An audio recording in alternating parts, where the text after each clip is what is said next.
Chapter 442. In the afternoon, Grand Emperor City is packed with people. All the citizens know that today, Grand Emperor City is going to bury the young city lord and execute the traitor who killed the young city lord, Yuan Shahua. Yuan Bupe and the Yuan family couple were unable to sit still at this moment. Little Honglan has been out for 5 or 6 days. They do not know if she has found Yun Songlong. Yuan Bupo and Yuan Shanshan exchanged glances. The two of them are unable to sit still. Madame Yuan's expression is miserable. Yuan Wuxia's expression is also gloomy. He originally thought that after revealing the map of the underground prison, he would lead Yuan Bupo and Yuan Shanshan to rescue Yuan Shahua and then secretly send her out of the city. Who knew that Yuan Shahua already has the intention to die and is unwilling to leave? Could it be that he can only watch as his eldest daughter is executed? She's out. That traitor is out. The citizens are in an uproar. A group of people appeared on the city gate. When they saw the woman in the middle, the people in the city all cursed angrily. Yuan Bupo and the rest also saw Yuan Shahua. At the same time, they also saw Yuan Shahua's wedding dress that is redder than flames. Damn it. They dare to humiliate eldest sister like this. Yuan Bupo saw the wedding dress and saw the smug Madame Bai at the side. He was instantly enraged. This is too much. Father, mother, isn't Madame Bai's actions clearly humiliating our Yuan family? Yuan Shanshan saw her sister in agony and felt terrible. Madame Yuan's eyes were filled with tears. She tried her best not to look at her daughter. Yuan Wuxia could not help but hold onto his chair. His tiger eyes flashed with anger, humiliation and agitation. Father, I want to save eldest sister. Yuan Bupo could no longer stand still. No. Your eldest sister, she does not want to burden us. Yuan Wuxia looked at his eldest daughter Yuan Shahua for the last time. Despite the humiliation, Yuan Shahua did not look at her family. At this point, Yuan Shahua only wished for a quick death. She did not want to burden her family. Xian Wuji's coffin was brought out. Beside his coffin there was another coffin. It was prepared for Yuan Shahua. They wanted to nail her to the coffin and bury her with Xian Wuji. At noon, Yuan Shahua, dressed in red, was escorted to the coffin. Yuan Shahua was pushed towards the coffin. With every step she took, Yuan Bupo felt pain in his heart. The moment Yuan Shahua was pushed into the coffin, Yuan Bupo couldn't stand it anymore. No, father, I can't do it. He held the dragon flute in his hand and was about to rush into the crowd. At this moment, the crisp sound of birds chirping came from the sky. Following the sound of birds chirping, a clear male voice could be heard echoing outside the Grand Emperor City. I am Yun Songlong from Zhou State. I am here to pay my respects to the city lord of Grand Emperor City. Outside the city gate there were 3 people standing in the air. They were Yun Songlong in the middle, Zhong Yi on the left, and Yun Xing on the right. Yuan Shahua, who already had 1 foot in the coffin, trembled when she heard that familiar yet strange voice. She looked up at the sky in disbelief. The city lord of Grand Emperor City, Xian Sidian, also noticed the 3 people in the air. He noticed that the 3 of them didn't have any flying demonic beasts. 3 experts with flying abilities came all of a sudden. Even the city lord of Grand Emperor City couldn't help but look askance. Yun Songlong looked down from above. He struggled to find Yuan Shahua's figure in the crowd. Although he didn't see Yuan Shahua's face clearly, Yun Songlong recognized that familiar figure at a glance. When he saw that Yuan Shahua was wearing a wedding dress, a ruthless aura surged wildly around him. City lord, that person is Yun Songlong. Beside him is the sacred beast summoner, Zhong Yi, and his niece, Yun Sheng. Yun Sheng is the female magician who stole the Emperor Jade. She seems to have the Elf clan's Hellfire brand on her body. Also, I heard that her medical skills are very good.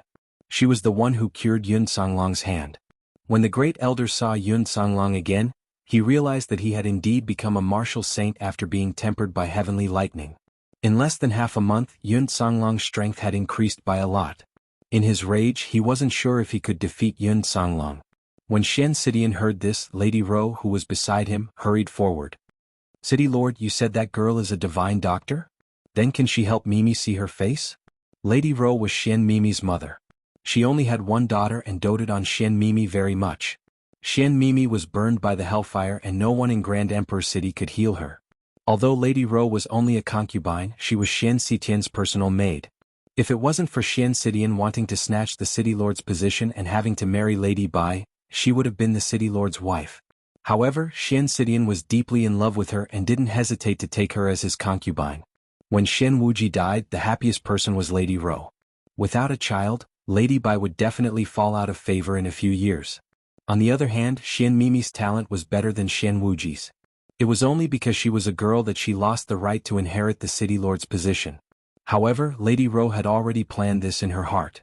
Although her daughter's chance of inheriting the city lord's position was very small, it wasn't just a matter of a day or two that her daughter admired Yuan Bupo. If she could take this opportunity to sell a favor to House Yuan, then in the future, when the two families become in-laws, she would still be the future city lord's mother-in-law and her power wouldn't be weakened.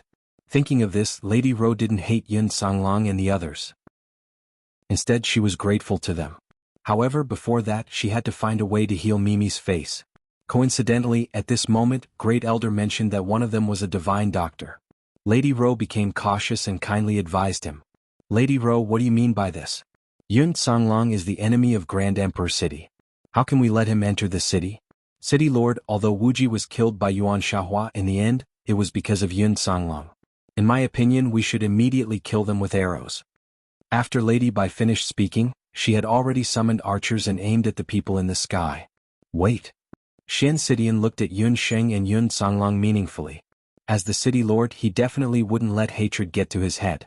Although he had to avenge his son's death, 3 powerful experts couldn't be killed in an instant. Moreover, these 3 people weren't ordinary people. Behind them, there was a high possibility that Zhou State and Immortal Zhu Nation. Although Grand Emperor City's strength wasn't bad, they obviously didn't have much chance of winning against 2 powerful nations in the continent. It's her? Yuan Bupo also saw the 3 people in the sky. However, his gaze immediately landed on Yun Sheng, who was on the right. Yun Sheng was in the sky. Her long hair was casually tied behind her back and she wore a moon-white magic robe. Her delicate face was like a piece of beautiful jade under the sunlight, white and flawless. Yuan Bupo was mesmerized by her. Only then did he realize how much he missed the beautiful figure in the sky. The city lord of Grand Emperor City pondered for a moment. He suddenly soared into the sky and a boundless and powerful aura instantly attacked.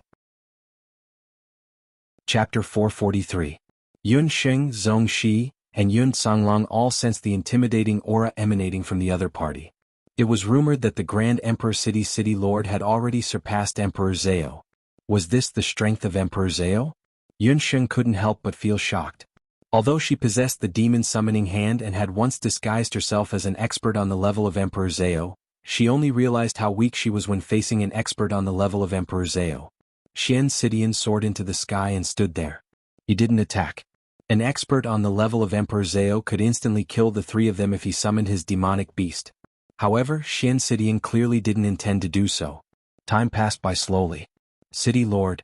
I beg City Lord to grant Shahua death. Yun Songlong's sudden appearance touched Yuan Shahua, but more than that, she was worried. She hurriedly knelt on the ground and begged for death. No. Shahua, I already know.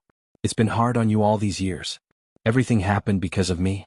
Even if I have to die, I should be the one to do it. Yun Songlong looked at Yuan Shahua affectionately. The woman's delicate body couldn't help but tremble when she heard his confession. Even though I've become like this, are you still willing to die for me? Yuan Shahua suddenly raised her head. Her face, which was covered with all kinds of scars, was presented to Yun Songlong. Yun Songlong's expression changed. He looked at Yuan Shahua and was speechless for a long time. Yuan Shahua wept in pain. Even she didn't want to look at her current appearance, let alone Yun Songlong. Men all like to have a good appearance. Now that Yun Songlong was a newly ascended martial saint, the woman standing beside him must be an unparalleled beauty. Yuan Shahua was disheartened. She suddenly took out a hairpin from her body. The tip of the hairpin was extremely sharp. She had prepared that hairpin long ago. She had already prepared herself. If Madame Bai insisted on humiliating her, she would rather commit suicide than share the same coffin as Xian Wuji. The sharp end of the hairpin glinted coldly as it pierced down towards Yuan Shahua's delicate neck. Like a flash of lightning, Yun Songlong suddenly swooped down from the sky. His palm blocked Yuan Shahua's hairpin. When the hairpin met with his duki, it was immediately repelled. Beauty withered to bones in an instant. Shahua, I've never cared about such things. What I like has always been the pure and beautiful Yuan Sha painting, which resonates with my zither and flute. It was the Yuan Shahua who did not hesitate to sever ties with her family for me. She accompanied me on the battlefield for 3 days and 3 nights without sleep. All these years you've always been in my heart, said Yun Songlong affectionately. His eyes were filled with affection. Yuan Xiaohua felt a lump in her throat. She raised her head and looked at the man who was as affectionate as ever. She could not help but cry. The two of them ignored the gazes of the crowd and hugged each other. At that moment, the citizens of Grand Emperor City were also deathly silent. They seemed to have been touched by the feelings of the two. The eyes of the Yuan clansmen could not help but moisten. Madame Yuan kept wiping her tears. Yuan Bupa and Yuan Shanshan heaved a sigh of relief. Only Madame Bai had an angry look on her face. The Grand Emperor City Lord coughed a few times. Yun Sheng and Zhong Yi, who were in the sky, were also a little embarrassed. They did not forget that they were in a dangerous situation. Second uncle, if you want to confess to second aunt, you should at least look at the situation. We seem to have more important things to discuss. Yun Sheng landed lightly on the ground. The wings on her back had disappeared. She gave Yuan Xiaohua a friendly wink. When Yuan Xiaohua heard Yun Sheng call her that, she was extremely shy and hid her face in Yun Songlong's embrace. Yun Songlong smiled awkwardly. The two of them had been so emotional that they had forgotten the situation. Shen Sidian also noticed it. Only then did he realize that the wings on Yun Sheng's back were not ordinary battle chi wings or magic wings.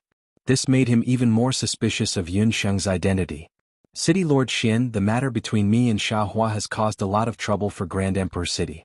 If you want to investigate the death of the young City Lord, Songlong will not shirk his responsibility. However, the young City Lord is already dead. I hope that City Lord can take into account Songlong and Zhou State's Yun residence and handle this matter appropriately, Yun Songlong said to Shen Sidian in a clear voice. In order to resolve the many years of grievances between Grand Emperor City and Yun residents, I hope that City Lord can find a quiet place for us to sit down and discuss. Yun Xing was very clever. She could also see that the City Lord of Grand Emperor City had some misgivings about them. Shen Sidian ordered someone to invite Yun Sheng alone to discuss the matter. When Yuan Xiaohua saw this, she wanted to stop her but was stopped by Yun Songlong. Don't worry, Xing'er is very clever. She won't be taken advantage of. Why don't you take me to visit your parents?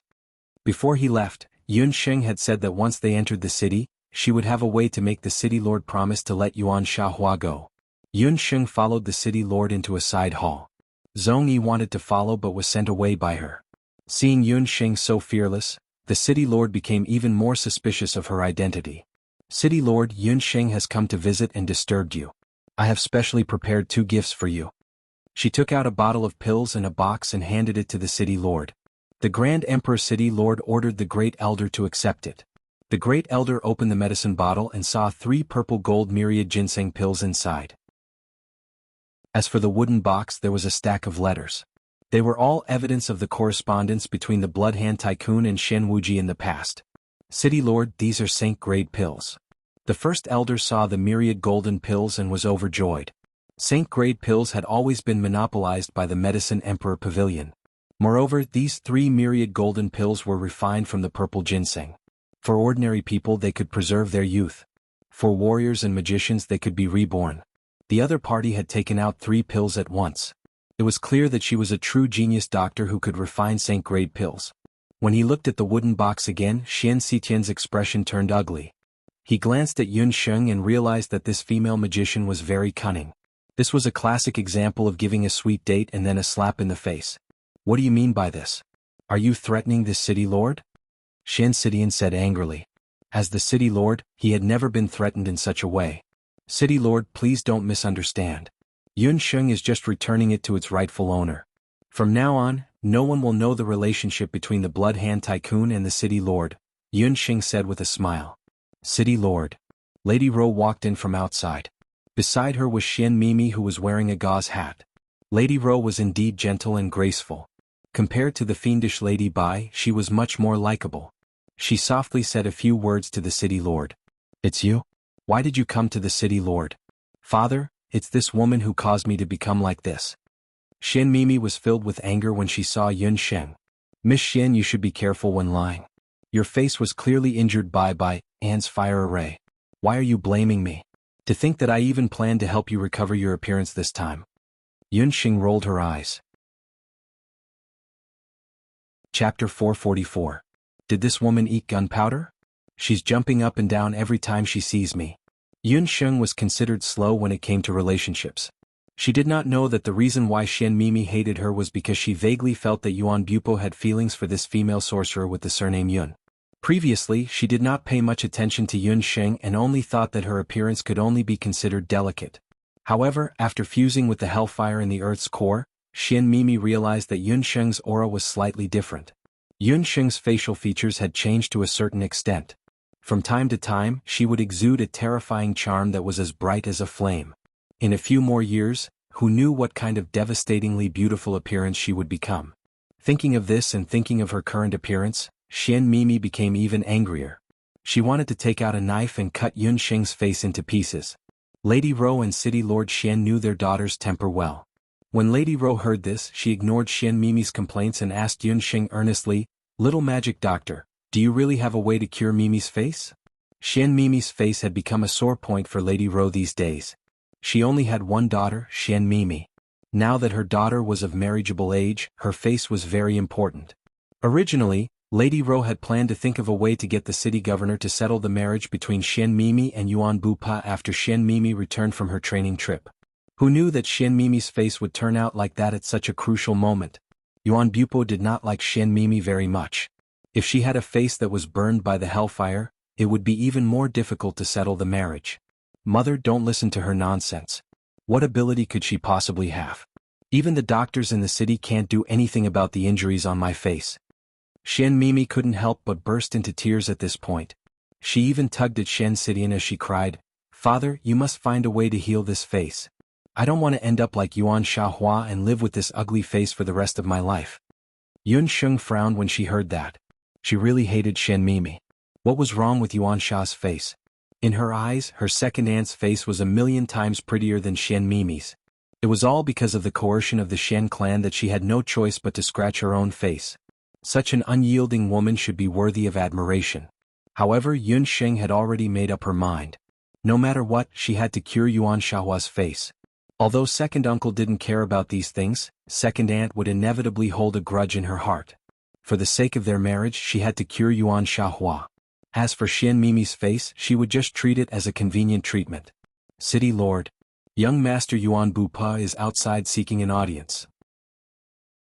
After the report, that rash kid Yuan Bupa barged in. This kid didn't care about the occasion. The moment he entered, he said, "City Lord, Mimi's injury has nothing to do with Miss Yun. Please don't blame her." After Yuan Xiaohua was rescued by Yun Songlong in time, the City Lord didn't say anything about pursuing Yuan Xiaohua's crime. The entire Yuan residence was naturally overjoyed. However, Yuan Bupo's face was filled with worry. He was worried that Xian Mimi would frame Yun Sheng when she saw her. Hence, he ignored his parents' objections and insisted on rushing to the City Lord's residence. Just as he entered, he discovered that Xian Mimi and Lady Ro were both present. Yun Sheng was standing there perfectly fine. When she saw him, she nodded in a friendly manner. When Yuan Bupo saw Yun Sheng standing there with a sweet smile on her face, he suddenly blushed. His voice, which was originally shouting, immediately quieted down. He did not know where to look and where to put his hands and feet. When the City Lord and Lady Ro saw this, they looked at Xian Mimi, who was so angry that her eyeballs were about to fall out. They instantly understood. Everyone in the City Lord knew that the genius of the Yuan family, Yuan Bupa, had always been arrogant. He had never shown any good attitude to any woman in the city, not even Xian Mimi.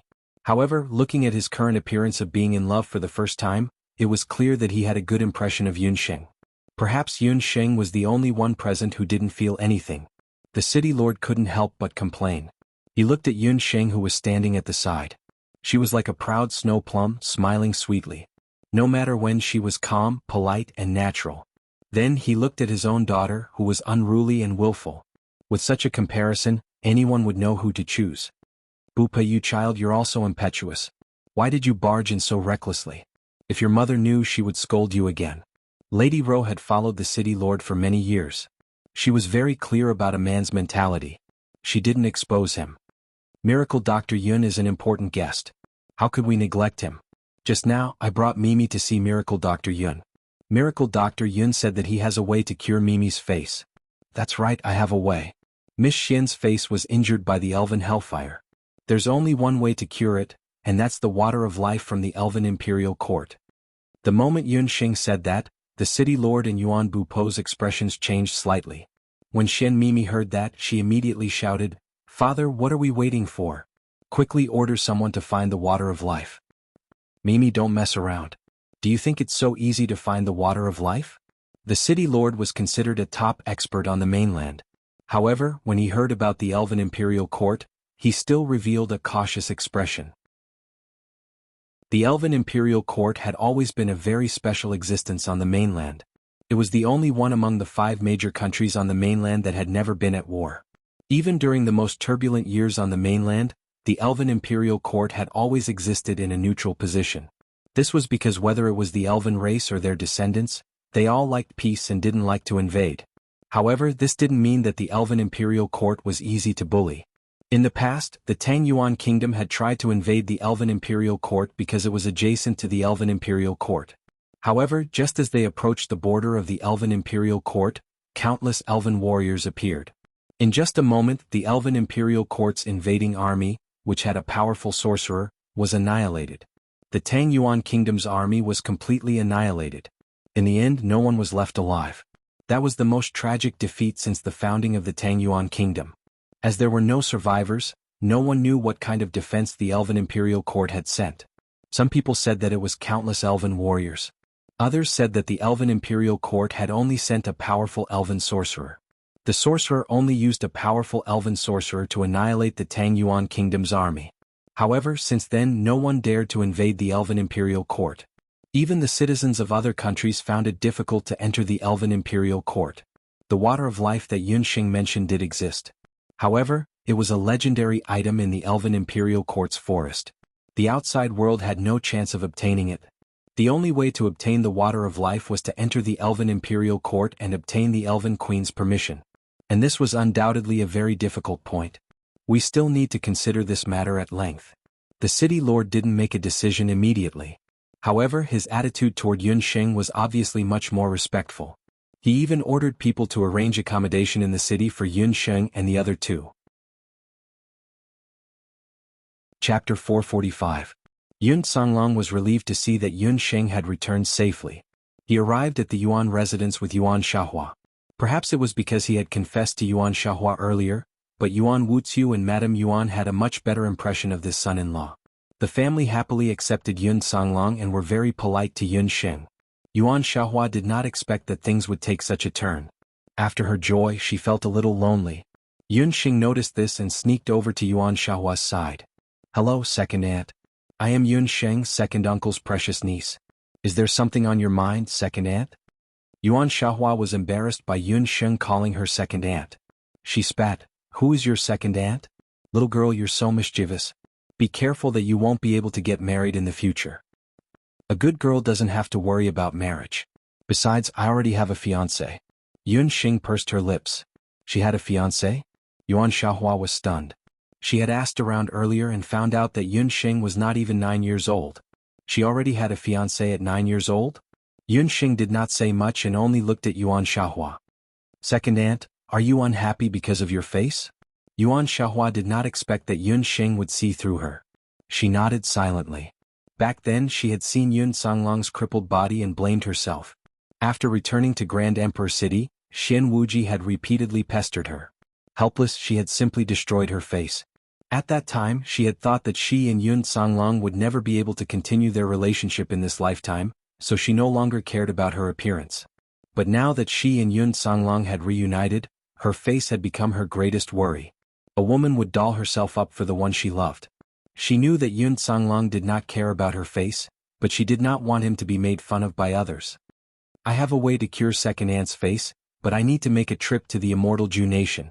Yunxing told Yuan Shahua about the water of life. Yuan Shahua's reaction was exactly the same as the Grand Emperor City Lord. She also didn't approve of Yunxing going to the immortal Keeper nation. Elves were a very strange race. They were very resistant to humans, not to mention that Yunxing and the others still had to find their holy water, the water of life. "It's too dangerous. It's not worth it to take such a huge risk for my face." Yuan Shahua knew that Yunxing's position in Yun Songlong's heart was similar to her own. She was very considerate and didn't want Yunxing to take the risk for her. "Second aunt, to tell you the truth, I have to find the water of life. You should have heard about old General Yun and Xian Mimi's face. Both of them need the water of life to heal. If we want to completely resolve the enmity between Grand Emperor City and Yun residents, we must find the water of life. Yun Sheng had heard from Xia Wenshu that the water of life had a miraculous effect. It could purify a person's physique. Not only that, it also had a strong healing effect. She had checked the wound on Yuan Shahua's face. It was drawn with a blunt instrument. It could be seen that Yuan Shahua had been ruthless back then. Since the water of life had such a strong effect, Yun Xing even thought that if she found the water of life, she might be able to cure the strange poison in Yun Songlong's body. As for Grand Emperor City, after considering it, he would definitely go to the Immortal Keeper Nation to find the water of life for Xian Mimi. In order to resolve the enmity between Grand Emperor City and Yun residents, and to facilitate the marriage between Yun Songlong and Yuan Shahua, the water of life must be found. When Yuan Shahua heard that, she knew that Yun Xing had already made up her mind. She thought for a while and said, "How about this? I will discuss with Yuan Bupo and let him accompany you to the Immortal Keeper Nation." When Yuan Bupo heard that he was going with Yun Xing, he didn't hesitate and immediately agreed. As for the city lord residents, Grand Emperor City had also decided to send people to the Immortal Keeper Nation to find the water of life. Xian Mimi heard from somewhere that Yuan Bupo was going with Yun Xing. She refused to go no matter what and insisted on going with them. Yun Xing didn't mind. She remembered that Divine Wind was in the Immortal Keeper Nation. He was a noble prince of the Immortal Keeper Nation. He might be able to help her with the water of life. Yun Songlong originally planned to go as well. However, at this moment, a letter was sent from Zhou State. The letter said that the Heaven Expedition Hunting Corps had received an A-rank mission. Zhou Quan couldn't handle it alone, so he wrote a letter to Yun Songlong asking him to return immediately. This was the first time the Heaven Expedition Hunting Corps had received an A-rank mission. As the leader, Yun Songlong was duty-bound to return. Yun Xing knew that her second uncle would feel guilty and comforted him. Yun Xing even asked Zhong Yi to accompany Yun Songlong back to the Jade Capital. The Blood Cloud Beast Ring was also given to Yun Songlong. Yun Xing still had a divine weapon like the Demon Summoning Hand. She believed that she had absolute confidence in snatching the water of life from the fairies.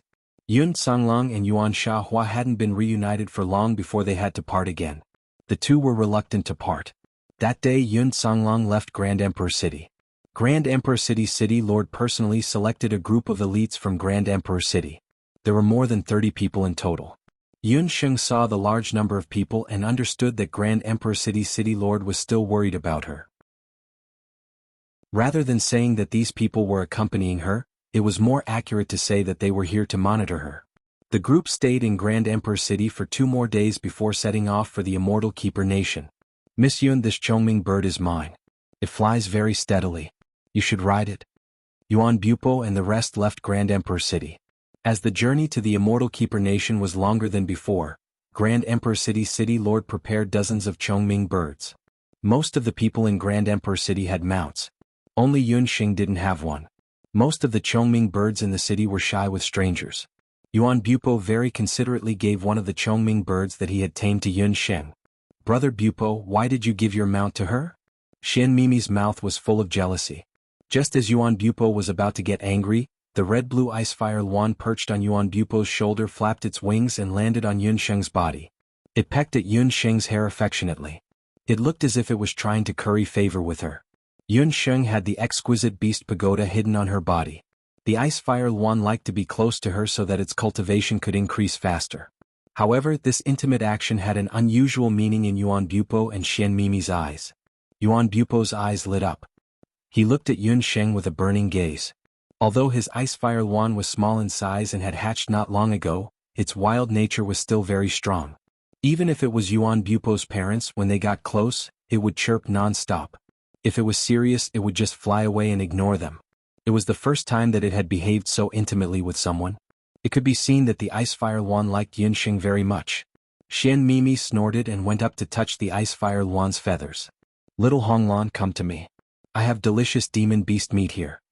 Just as her hand got close, the icefire Luan's feathers stood up. Like a red-eyed rooster, it stretched its neck and pecked at Xian Mimi's hand. This peck scared Xian Mimi. She wanted to retract her hand, but it was too late. Suddenly, a deep wound appeared on his hand and blood kept flowing out. Chapter 446. You'd *Emin bird. Xian Mimi clenched her teeth and wanted to catch the icefire Luan. However, the Icefire Luan was smart enough to dodge her. Mimi, that's enough. Why did you provoke little Honglan for no reason? Yuan Bupo felt a headache coming on. He nodded apologetically at Yun Sheng and pulled Xian Mimi to the side to bandage her wounds. Seeing that the evil woman had left, the Icefire Luan landed on Yun Sheng's shoulder again. The group left the Grand Emperor City quickly.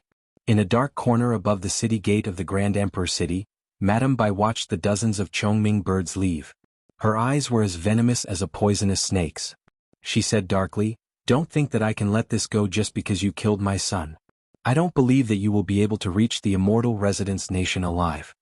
Behind Madame Bai, a servant who looked like a summoner said softly, "Madam, everything has been done according to your instructions. We have sent the news to the Tang Yuan nation. I believe that the second prince should have received the news by now." Yun Sheng and the rest rode the Chongming birds to the west. The immortal residence was an otherworldly place. It was Yun Sheng's first time coming to such a remote place.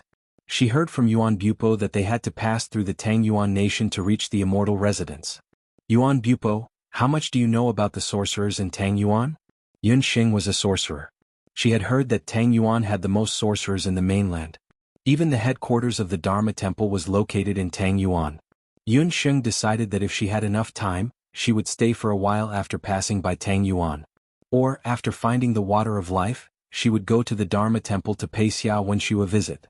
After all, she didn't know how to use the water of life. "I don't know much. It was all my father who told me. There are indeed many sorcerers in Tang Yuan nation and many of them are very powerful. There are also many sorcerer families in the nation. We have to be careful not to offend them. I'm afraid we'll have to be more careful when we head to the immortal residence this time.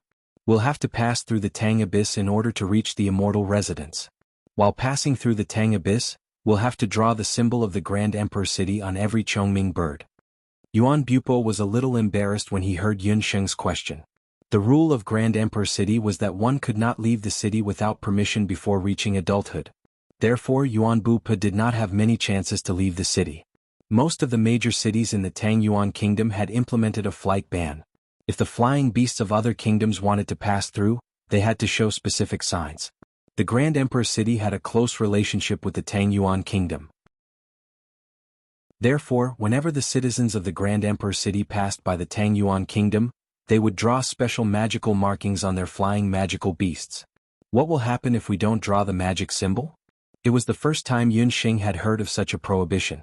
When she was in Zhou State and later Qin, she seemed to have never heard of such a special rule. The consequences are serious. Any sorcerer in the Tang Yuan kingdom can attack a flying magical beast without a symbol if they see it. The loot after killing it belongs to the sorcerer. Yuan Bupo even gave an example when he said this. According to Yuan Wuxia, there was once a warrior from another kingdom who still did as he pleased even after knowing the rule of the Tang Yuan kingdom. He passed by the capital of the Tang Yuan kingdom. Guess what happened? That warrior, who had the abilities of a martial arts grandmaster, was hit by hundreds of magic spells in an instant. In the end, he fell from the sky together with his magical beast. Even the bones of his family members have not been found yet. Yuan Bupo's fearless personality could not help but reveal a taboo expression at this moment. The number of sorcerers in the Tang Yuan kingdom was much more than the number of warriors in Zhou State and later Qin. Moreover, sorcerers were good at long-range attacks. They could attack anyone who hid in any corner. The process of being hit by hundreds of sorcerers' magic spells could only be described as tragic. Oh, then we have to be careful. Let's not delay any longer. Let's draw a symbol on our mounts first so that we don't become the target of other sorcerers' magic spells. Yun Sheng's scalp went numb when she heard that. There were only a few dozen of them. If they were attacked by a group of sorcerers, there would be nothing left of them. Yuan Bupo smiled and ordered a few of them to draw a magic formation. Yun Sheng asked a few more questions, and Yuan Bupo patiently told Yun Sheng everything he knew about the Tang Yuan kingdom. Although Yuan Bupo did not have much experience in leaving the city, he had read a lot of books since he was young and knew a lot about music theory. Yun Sheng even took the opportunity to ask some tricks about the Dihong song, and he answered all of them. The two of them seemed to be getting along well. Xian Mimi listened to the laughter that came from time to time and looked at Yuan Bupo's blushing face. She could not get a word in. Brother Bupo had never spoken to her like this before. What right did he have to treat Yun Sheng differently? Along the way, even a blind person could see that he had good intentions towards Yun Sheng. Xian Mimi walked to the side angrily, thinking of ways to make things difficult for Yun Sheng. However, with Yuan Bupo around, she did not have a chance to do anything. After a while, the magic formation was drawn. The group set off again, preparing to go to the immortal residence after passing through the Tang Yuan kingdom. In the Tang Yuan kingdom, an urgent secret letter was sent to the second prince, Li Xiao. Shen Wuji is dead? What a useless piece of trash. Li Xiao opened the letter and was shocked. The letter was written by Madame Bai. In the letter, she told him about the failure of the plan and Shen Wuji's death. This time, Li Xiao thought that he was well prepared. He did not expect that it would be a complete failure in the end. In the end, Shen Wuji was too useless. Although Li Xiao was the second prince of the Tang Yuan kingdom, he had been intelligent since he was young. Even among the Wuji 5 annulus, he was known for his intelligence. He was good at scheming and was shrewd. He said that he was working with Shen Wuji, but in reality he was secretly controlling Shen Wuji. He thought that Shen Wuji, as the young governor of the Grand Emperor city, would at least be a little scheming. He did not expect him to be a useless idiot. His plot against the residents of Yun had failed, and Tian Kezi and Yun Ba had also failed in their competition. Later on, the Dark Crown Prince of Qin had also broken off his cooperation with him. This had caused Li Xiao, who had originally planned to take advantage of this opportunity to invade the Great Zhou Empire, to suffer a loss. He felt that things were not going well for him recently. Since the beginning of the Purple Gold Mine, Li Xiao had always thought that his plan was flawless and that no one would be able to disrupt it. Who would have thought that during this period of time, several matters had been inexplicably sabotaged by others? The whereabouts of that batch of purple gold ore was still unknown, causing Li Xiao to suffer several losses. This time it was the same with the amniotic fluid of the magical beast. The biggest reason for this failure was a female doctor named Yun Sheng. Yun Sheng of Zhou State, this person must be eliminated. Chapter 447. Li Xiao had also heard of Yun Sheng a long time ago. Before the martial sage competition, Li Xiao had not heard of this female physician at all. Only after that did he find out that her background was not simple. Other than being Yun Ba's granddaughter, she had many other identities. She was a hunter, a magician, and a doctor. It was said that when she was in Zhou State, she had defeated the Medicine Emperor Pavilion. What was even more commendable was that this girl named Yun Sheng was also an outstanding potion master. When she was in the Royal Magic Academy, she had already created a high-grade potion and was praised by the Moon Goddess. This time, a large part of the reason why Yun Ba was able to escape danger was because of this female doctor. What made Li Xiao surprised was that in Madame Bai's letter, he saw the name Yun Sheng again. Yuan Bupo did not tell Yun Sheng the whole truth about Tang Yuan Kingdom. The current situation in Tang Yuan Kingdom could be said to be turbulent. As the Crown Prince, Li Cheng, and the second prince, Li Xiao, had been scheming against each other. The second prince, Li Xiao, was famous and thought that he was the best candidate to inherit the throne. He was very dissatisfied with Crown Prince Li Cheng. His mother was Emperor Tang Yuan's favorite concubine. For many years, Li Xiao had been suppressing Crown Prince Li Cheng. However, in name, Li Cheng's mother was born in a prestigious family. With the support of her family, she had been protecting the Crown Prince's throne. The brothers had been fighting openly and secretly without stopping. Hongdi City was adjacent to Tang Yuan Kingdom. It was inevitable that they would be related to Tang Yuan. The Xian clan led by Shen Wuji was on good terms with Li Xiao. On the other hand, the Yuan clan was on good terms with Crown Prince Li Cheng. That was why Madame Bai was secretly communicating with Li Xiao. Her son was dead and she could not bear to see others live well. Whether it was Shen Mimi, Yuan Bupo, or Yun Sheng, she wanted to kill all of them with a borrowed knife. Both sides were on good terms with different forces. However, this was the internal affairs of Hongdi City. That was why Yuan Bupo did not say much. What a good move of borrowing someone else's knife to kill. However, this person really can't be left alive. A genius of Zhou State with such talent will only be one more scourge if he's left alive. He must be dealt with as soon as possible. A flame appeared in Li Xiao's hand, and Xan was immediately burned to ashes. Second Prince, we've already ascertained the flight path of Hongdi City. Tonight, they will pass by the outskirts of Biantong, the soldiers reported to Li Xiao. Send 50 mages who are good at attacking and lay an ambush in the suburbs. If they see any suspicious flying team, intercept them and kill them, Li Xiao ordered coldly. Yun Sheng, Yuan Bupa, and the others entered Tang Yuan. Around nightfall, the Chongming bird flew in the sky.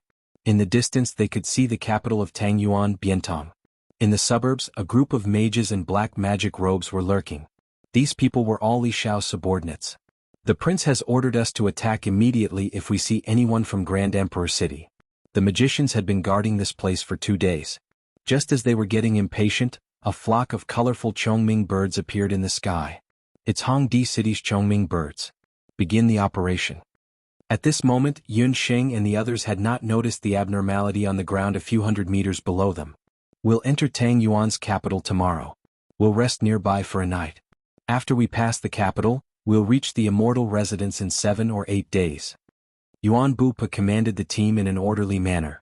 No one would have thought that they would be ambushed when they had the sign of Hongdi City. In an instant, countless magic spells were launched into the sky. *T. There's an ambush. When Yuan Bupa noticed it, an extremely cold wind blade had already chopped off the head of a warrior beside him. Yuan Bupa leaped into the air. His first reaction was to protect Yun Sheng. However, there were too many magic spells. More than 50 mages and all kinds of magic weapons were aimed at the sky.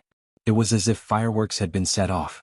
Although the warriors from Hongdi City were all skilled, not many of them had reached the level of martial marquis. When the Chongming bird was hit, it panicked and threw the people on its back off. Some of them did not even have time to react before they fell to their deaths. Some of them were hit by the magic spells in the air and were torn into pieces. It was a horrifying sight. In an instant, screams could be heard. Blood rained down like rain. Yun Sheng. Yuan Bupa could not find any trace of Yun Sheng. His eyes were bloodshot. The Chongming bird that he was riding on shrieked in agony. It was hit by a thunder magic spell. Brother Bupa, save me. Xiaohong Luan. The ice fire Luan flew up from Yuan Bupo's back. A blue and a purple glow was emitted from its tiny body. Its body enlarged and turned into a beautiful red and blue feather Luan. The Luan was a unique magic beast. It was immune to normal magic attacks. Yuan Bupa grabbed the Luan and pulled Xian Mimi, who was in a panic, up. Brother Bupa, let's go down. Xian Mimi took the opportunity to hug Yuan Bupo's waist and snuggled up to him. On the other side there was a sudden ambush. Countless magic spells were launched at Yun Sheng. Yun Sheng had never been attacked by so many magic spells in one go. No matter how fast she reacted, she was caught off guard. No. She could only hear Yuan Bupo's screams of agony. Yun Sheng could only feel that the Chongming bird that she was riding on was torn into pieces by the magic spells. In the next moment she felt her body falling. A golden figure appeared in front of Yun Sheng. Mimi, let go of me. I want to find Yun Sheng. Yuan Bupa lost track of Yun Sheng. His heart was burning. Let her fall to her death. What's so good about that bitch? Xian Mimi was jealous when she saw how agitated he was. She won't die. If you say another word, I'll throw you down. Yuan Bupa heard the word die, and felt his heart being pierced. Looking at the magic attacks on the ground, his heart suddenly turned cold. There was only one person who dared to attack them directly on Tang Yuan's territory. Tang Yuan's Li Xiao. Li Xiao, if anything happens to Yun Sheng this time, I, Yuan Bupa, will not let you off. The wind howled as the magic spells were launched one after another. When Yun Sheng fell from the Chongming bird, numerous magic spells surrounded her. It was difficult for Yun Sheng to perform the body fusion technique in mid-air. Just as she was hesitating, Tycoon Gold appeared. Tycoon Gold did a beautiful somersault and blocked the magic spells with its body. Tycoon Gold was refined with hellfire. Weapons and magic spells were almost useless against it. Tycoon Gold protected Yun Sheng in its arms. It slid down from the sky nimbly and landed on the ground. After Tycoon Gold was trained by Yi Baiming, it would appear to protect Yun Sheng immediately whenever she was in danger. Yun Sheng quickly reached a safe place under its protection. Chapter 448. However, due to the urgency of the situation, Yun Sheng could not inform Yuan Bupo in time. She looked up and saw that the troops from Grand Emperor City had been attacked by magic. Yuan Bupo had flown to a safe altitude under the cover of Little Red and Blue. However, he looked very anxious as he looked around. It was obvious that he was looking for Yun Sheng. Yun Sheng did not make a sound. She was worried that she would alert the group of sorcerers on the ground. Those sorcerers were quite powerful. They were indeed from the Magic Kingdom, Tang Yuan. When Yun Sheng landed, she had already noticed that the sorcerers had a variety of attacks. There were fire and wind elemental magic attacks, and there were also lightning elemental attacks. Those people were very vicious. Their first attack was mid-level magic. It was obvious that they wanted to kill them. When did she make such an enemy in the Tang Yuan kingdom? Yun Sheng thought about it. She did not move around much in the mainland. The only one who could be considered as her enemy was the Medicine Emperor Pavilion, Tang Yuan. Yun Sheng recalled something and took out a waste token. Could it be Li Xiao from Tang Yuan who had a grudge with her because of the purple gold mine? The amniotic fluid from the magical beast seemed to have come from the Tang Yuan kingdom. Xian Wuji was dead, Li Xiao's conspiracy was exposed, and they could not find the purple gold mine. Someone must have told Li Xiao about the purple gold mine. Li Xiao, I haven't settled the score with you and you came knocking on my door. Since that's the case, don't blame me for being rude. Yun Sheng looked coldly at the sorcerers who were lying in ambush in front of her. Previously, Yi Baiming became the Oriole and killed more than 100 sorcerers from Li Xiao's smelting factory. It seemed that the lesson from Li Xiao was not enough. Should she return the favor and teach him a lesson? The sneak attack in the sky was almost done. Yun Sheng and Tyrant Jean approached the sorcerers quietly. Compared to Yi Baiming who killed 50 sorcerers in one go, what she did was considered merciful, right? She was too merciful. A fierce light flashed in Yun Sheng's eyes. She quietly used Earth Meld and approached the group of magicians. Are they all dead? Dozens of Tang Yuan's mages looked at the sky, which had returned to calmness. The people of Grand Emperor City are only SOSO, unable to withstand a single blow. This time the second prince must be very happy, a magician said proudly, being able to wipe out the enemy so cleanly. After confirming that there were no survivors at the scene, Tang Yuan's sorcerers relaxed. Some of the greedy sorcerers even took the valuables from the corpses or cut open the bellies of the Chongming birds to dig out the soul stones and magical beast meat. The people of Grand Emperor City were not to be offended. The second prince had said that they must clean up the scene as if nothing had happened. The magicians released fire magic to burn the corpses left on the ground, destroying all traces of the corpses. A sorcerer was cutting open Chongming bird's chest and digging out a soul stone.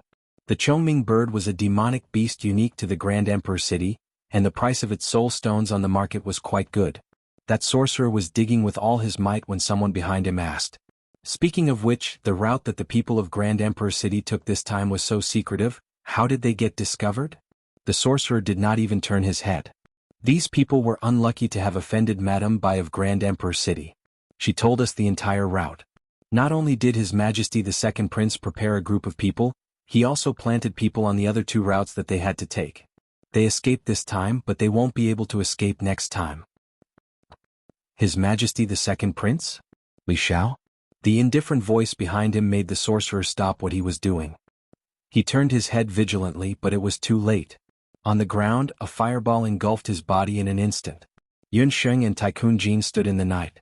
The second prince Li Xiao and Madame Bai? Yun Sheng said lazily, Tycoon Jean, kill the rest of them.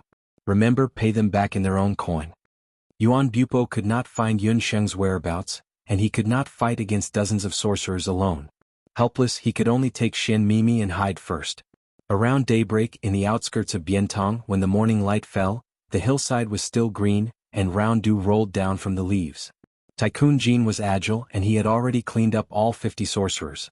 Yun Sheng kept the treasures in her hands without hesitation.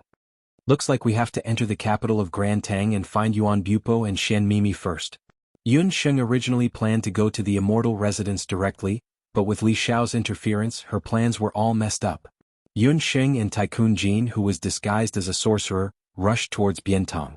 As soon as the two of them left, Yuan Bupo brought Xian Mimi and rushed over from another direction. Yuan Bupo's eyes were a little dark. He searched the hillside and did not find Yun Sheng's corpse. While he was relieved, his heart was in suspense, because he realized that the corpses of his brothers in Grand Emperor City were all gone. It was as if this place was cleaned up overnight. Or could it be that Yun Sheng had already? Yuan Bupo did not dare to think further. Xian Mimi watched from the side and said, Brother Bupo, don't look anymore. We haven't eaten anything since last night. Why don't we enter Biantong and send the news back to Grand Emperor City? Yuan Bupo thought that maybe he could get some information in Biantong City. In Biantong City, the second prince Li Xiao just got up, and one of his concubines was helping him undress. Did the people from last night come back? If the route provided by Madame Bai was not wrong, or if the people from Grand Emperor City followed the original route, they should have been wiped out by now. Those who got in the way of Tang Yuan and Li Xiao's plan could forget about living in this world. Second prince, they haven't come back yet. I'm afraid they're still cleaning up the scene, Li Xiao's personal guard reported. If they come back, immediately order them to come and greet me. Li Xiao was very confident in his group of sorcerers. Li Xiao waited until noon, but his group of sorcerers still did not come back. Li Xiao was a little uneasy. What? Not a single person came back? A trace of gloom streaked across Li Xiao's elegant face. There was no news from the 50 sorcerers since last night.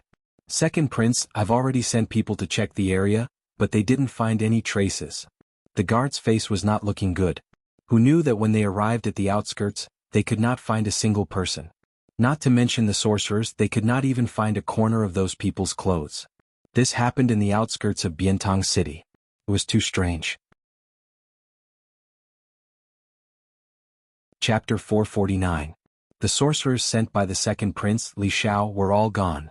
It was as if the 50 sorcerers were like dew in the morning, evaporating and disappearing upon contact with the light. Even the people from the Grand Emperor's city did not find a single one. After the second prince's guards investigated carefully, they could only find some traces of magic being used.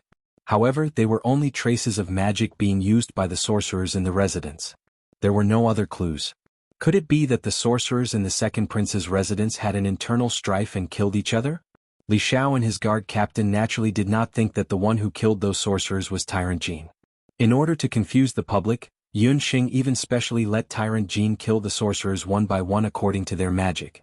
Facing Tyrant Jean, who was invulnerable to fire and water and almost immune to magic, he killed them one by one.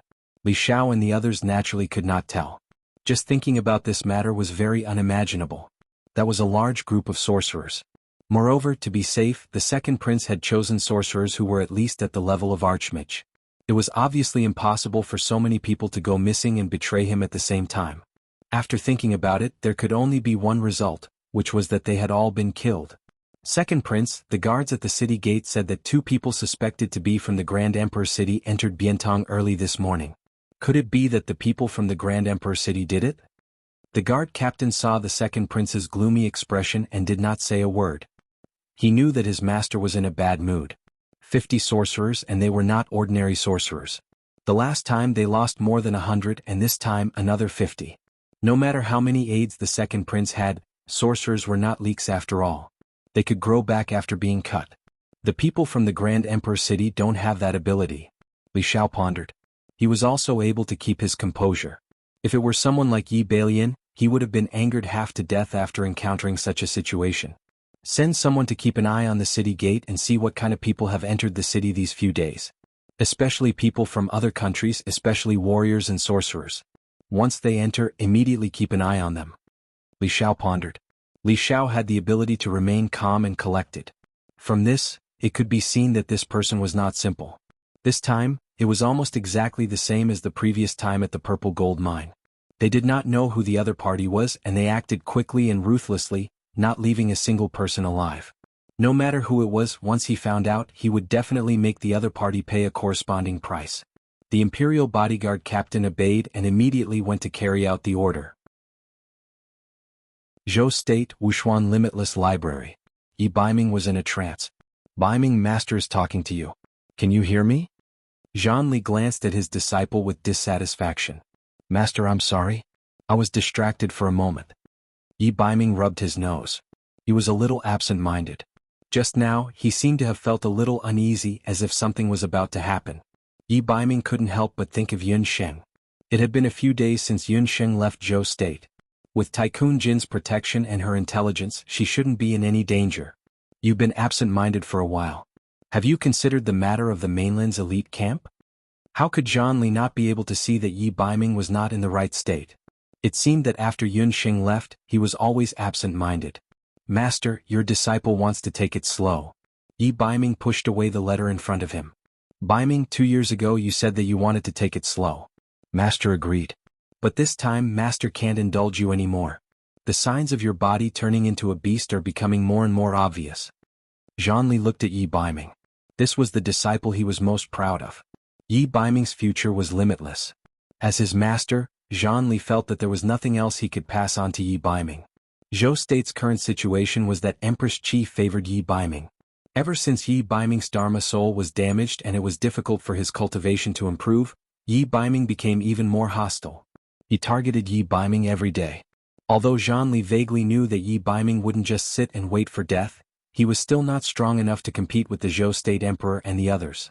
The best way was for him to temporarily leave Zhou State. 2 years ago, Yi Baiming had been faced with a similar opportunity. But at that time, he had used his insufficient cultivation as an excuse to temporarily reject it. But ever since he met Yun Sheng again, especially with Yun Sheng's help, he had fused with the beast blood.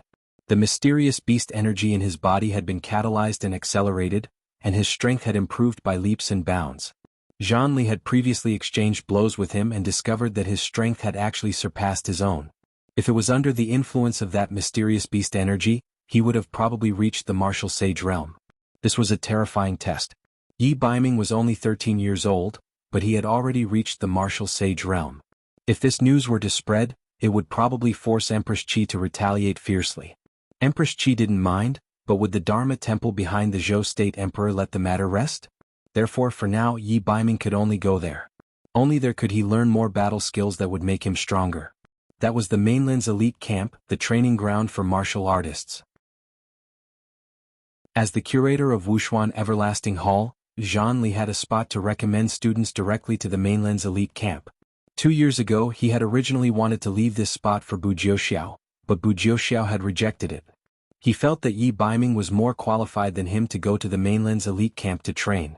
At that time, Yi Baiming had suddenly appeared in front of the world again, and he was indeed more suitable than Bu Jiuxiao. The mysterious power in Yi Baiming's body had become more and more active over the years. Zhang Li thought that only the instructors of the mainland's elite camp could suppress that mysterious power in his body. That power had already been in Yi Baiming's body when he was still a child. Zhang Li had seen it once by chance.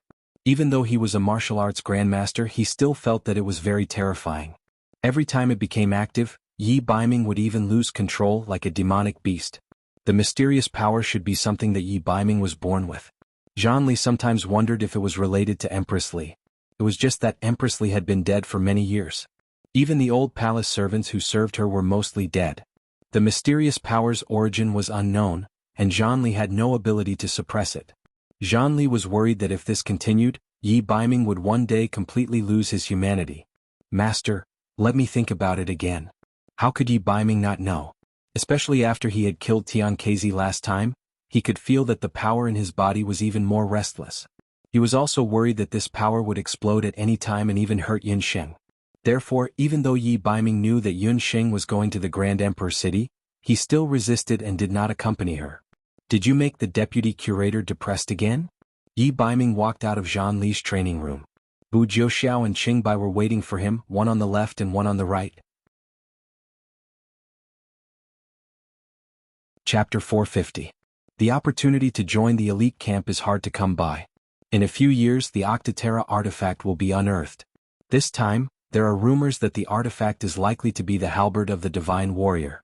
If you don't join the elite camp, I'm afraid we will clash with the warriors there. It was rare for Bu Jiuxiao to say so much at once. Any warrior would cherish the opportunity to train in the elite camp. If the other party wasn't Yi Baiming, Bu Jiuxiao would have already won this spot. In the past 2 years, the news of the Octotera artifact that was about to be unearthed had spread like wildfire. Recently, there was reliable news that the artifact was most likely to be the halberd of the divine warrior. If it was really the halberd of the divine warrior that was once the #1 warrior of the continent, even the elite camp would fight for it. For martial artists, especially those young martial artists who had yet to mature, the Continental Martial Artist Elite Camp was undoubtedly a holy land. All of the geniuses hoped to have the opportunity to train there. Baiming, are you worried about the little miracle doctor? Don't worry, if you go to the elite camp, we will take care of her for you. But then again, the little miracle doctor is vicious and cunning. It's good enough that she doesn't scheme against others. Qingbai patted his chest. Yi Baiming rolled his eyes at Qingbai. His words didn't sound like a compliment at all. Since you're worried, let her go to the elite camp. I heard that after the Royal Magic Academy worked hard, they also managed to get a spot in the elite camp. Bu Jiuxiao was speaking the truth. The elite camp was divided into the elite camp for warriors and the elite camp for magicians. They recruited the best warriors and magicians on the continent respectively. But there was a requirement. The students of the elite camp had to be under 16 years old. If they were over 16 years old, no matter how powerful they were, they wouldn't have the right to enter the elite camp. This was because it was publicly acknowledged that only warriors and magicians under 16 years old could develop their potential to the greatest extent. After the establishment of the Royal Magic Academy, because the standard of the school was too average, they never had the chance to get a spot in the elite camp. But the Crown Prince Yi Balian had always wanted to enter the elite camp. The royal family had spent a lot of effort and a lot of money to get a spot. Who would have known that Yi Balian was a disappointment? His Dharma soul was damaged. Even if he had gotten in through the back door after entering the elite camp, his Dharma soul would be tested and he would be exposed. The continent's elite camp definitely wouldn't accept students with problems with their lost souls. As such, the Royal Magic Academy had no choice but to reselect suitable candidates to enter the continent's magic elite camp. Speaking of which, you all know the popular candidate this time. It's the Crown Princess Qin Lianer, Bu Jiuxiao said. When Cheng Bai heard this, he said disdainfully, Qin Lianer's magic cultivation is very ordinary. What qualifications does she have to participate? Then we have to ask Empress Qi. Her son is useless. Maybe she wants Qin Lianer to replace him. TSK, it's embarrassing. In the future, Zhou state shouldn't be ruled by a woman, Bu Jiuxiao said with disdain. As for Empress Qi's special favor, it had even started to affect the Zhou state emperor. The military officials in the court had always been very disdainful. Yi Baiming frowned slightly. If it was Qin Lianer, things wouldn't be so simple. Recently, Qin Lianer's strength had improved very quickly. Especially after Yi Balian's Dharma soul was destroyed, Qin Lianer had already broken through to become a master magician a few months ago. Speaking of which, she was indeed one of the top figures among the younger generation in Zhou state. If Yun Sheng was still young before, he wouldn't be very worried. But ever since the Dark Crown Prince proposed marriage, Yi Baiming had no choice but to be careful. Yun Sheng was no longer that inconspicuous little girl in Banana Leaf Village. As her cultivation and age increased, her silhouette and aura changed greatly. Perhaps in the eyes of some people, Yun Sheng wasn't as beautiful and eye-catching as Qin Lianer, but that was because Yun Sheng deliberately hid it. Yun Sheng was that kind of person. If she didn't want to attract attention, she could stand quietly in the crowd and be inconspicuous. But if she wanted to attract attention, she could reveal her sharpness in an instant and exude a breathtaking aura. He really couldn't be at ease leaving the little wild cat alone in Zhou state. The Mainland Warrior Elite Camp and Mainland Magician Elite Camp were in the same place. If he went with Yun Sheng, his future cultivation would be much better. Thinking of this, Yi Baiming couldn't help but smile. When will the recommendation for the Academy of Magic be confirmed? Yi Baiming was indeed worried about Yun Sheng. About 2 to 3 months. After the new year, the Mainland Magician Elite Camp will arrive in Jade Capital, Bu Jiuxiao said. 2 to 3 months. There was still time. The matter in Grand Emperor City should be more or less settled. What Yi Baiming didn't know was that Yun Sheng was no longer in Grand Emperor City. Just as Yi Baiming thought, when Yun Sheng wanted to hide herself, no one could tell. After finding out that the person who killed them was the second prince of Tang Yuan, Li Shao, Yun Sheng decided to go to Biantong, the capital of Tang Yuan Kingdom. Yun Sheng used the disguise spell. After her magic cultivation increased, the duration of the disguise spell also increased. Right now, she looked like an ordinary girl with a sallow complexion and a slightly sickly appearance. She was exactly the same as the sickly girl Lin Yao had met earlier. After Yun Sheng walked for a while, a city gate appeared in front of her. The city gate looked to be heavily guarded. The soldiers were checking the passers-by. Yun Sheng didn't panic and walked over unhurriedly. Where are the two of you from? After the city guards received Second Prince Li Shao's order, they started to check the city gate strictly. Especially people from Zhou State or Grand Emperor City. If they encountered them, they had to be carefully monitored. Sir, I'm from Zhou State. Yun Sheng took out her identity card. Zhou State. Upon hearing that she was from Zhou State, the city guards immediately became alert. I'm a doctor. I'm here to practice medicine in Tang Yuan. Yun Sheng was calm and collected. She took out her doctor's card. A doctor. Between countries, the exchange of doctors was relaxed. On the boundless continent, there was a type of person who was very respected even during wartime. That was doctors. Doctors crossed borders. Most of them practiced medicine to help the world. Yun Sheng's reason for coming to Tang Yuan was very simple. Her medical qualification examination period had expired. She wanted to break through to the next level of traveling doctor. Her master, the imperial physician of the Medicine Emperor Pavilion in Zhou State, wanted her to travel to other countries and learn the way of medicine. Not only was she a doctor, but she was also the personal disciple of an imperial physician? The city guards couldn't help but be in awe. Chapter 451. Knowing that Yun Sheng was a traveling doctor, the city guards did not question her further and let her in respectfully. There was a summoner behind Yun Sheng. A few city guards stopped him. "Who are you?" "I'm a summoner from Penglai. I came to Tangyuan to travel. Why can't I?" The summoner was very arrogant. He deliberately played with the summoner ring on his hand. It was very eye-catching. A summoner from Penglai? The two city guards were shocked by the other party's identity. Penglai was north of Tangyuan. Most summoners were arrogant and rude. They would summon demonic beasts at any time. However, most of them had the support of the Zhao state. Therefore, ordinary countries could not do anything to them.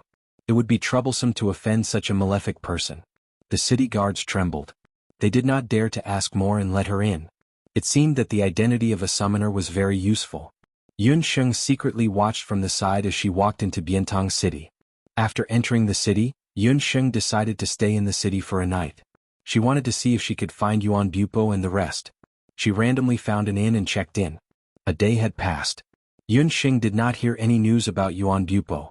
Yun Sheng could not help but wonder if they had returned to Grand Emperor City. Naturally, Yun Sheng could not find Yuan Bupo. This was because Yuan Bupo contacted Crown Prince Li Qing not long after the night attack. Under Li Qing's cover, Yuan Bupo and Xian Mimi arrived at the Crown Prince's residence successfully. "Brother Yuan, Miss Xian, I'm very sorry about what happened this time." In Crown Prince Li Qing's residence, Li Qing looked anxious. Li Qing was Li Xiao's eldest brother. He was the son of Empress Min of Tangyuan. His appearance was different from Li Xiao. He had thick eyebrows and a short nose. He was not tall and looked honest. Unlike his younger brother who was known as one of the Wuji 5 Jade Annulus on the mainland, Li Qing's talent was very ordinary. Although he was also a magician, he was over 20 years old and still only had the cultivation of a master magician. Because of this, Emperor Tang Yuan did not pay much attention to him. However, his mother's family was not weak and he was also cautious and conscientious. Thus, no one found fault with him and he firmly held the position of Crown Prince. In Grand Emperor City, the Xian and Yuan clan supported different princes. Yuan Wuxia and Crown Prince Li Cheng were very helpful. For many years they had been secretly supporting Li Cheng. When Li Cheng woke up early in the morning, he found out that Yuan Bupo and the rest were ambushed by unknown people outside the city. He was so scared that he broke out in cold sweat. Fortunately, he quickly calmed down and secretly ordered someone to bring Yuan Bupo and Xian Mimi, who were filled with anger, into the residence. "Your Majesty, there is no need to say anything more. Hongdi City will definitely investigate this matter thoroughly. Right now, I have an even more important matter that requires your Majesty's help." At that moment, what Yuan Bupo was most concerned about was not who had plotted against them. Instead, he was more worried about Yun Sheng. Yuan Bupo shuddered in fear when he recalled how the demonic beasts that were attacked by the magicians had died without a complete corpse last night. He was most afraid of hearing about Yun Sheng's death. After last night, Yuan Bupo suddenly realized that Yun Sheng had unknowingly occupied such an important place in his heart. His feelings for her had already been deeply rooted. It was only then that Yuan Bupo understood why his eldest sister was so loyal to Yun Songlong. Xian Mimi saw Yuan Bupo's nervousness and it was even more sarcastic. She wished that Yun Sheng was already dead. It would be best if she died in an extremely tragic manner. Although she did not know who had plotted against them, Xian Mimi wanted to thank that person. Although Xian Mimi was wearing a veil, her eyes were clear like water and her body was very graceful. She was obviously a beauty that could topple cities. Her angry expression at the side was even more eye-catching. When Crown Prince Li Qing saw her feminine appearance, he had a different kind of charm. A hint of adoration appeared in the Crown Prince's eyes. "Brother Yuan, Miss Xian, when you first came to Tang Yuan, my mother specially set up a banquet in the palace to entertain the two of you." When Crown Prince Li Qing was 14 years old, he had already married his wife. The husband and wife were very loving and respectful to each other. Unfortunately, the Crown Princess had a short life. When she was 10 months pregnant, she unfortunately met with a difficult labor when she was about to give birth. Both mother and child died. Crown Prince Li Qing was a man of affection. Ever since the Crown Princess died, he had not married. However, as the Crown Prince, it would not be good if he did not have an heir. Min Ho persuaded him many times before he was gradually persuaded. Crown Prince Li Qing had not married all these years. When he saw Xian Mimi today, he saw that she was beautiful and was the daughter of the Grand Emperor City's governor. Her background was very compatible with his. He could not help but admire her. He wanted to use this banquet to let his mother take a look. If she was suitable, he was prepared to marry Xian Mimi.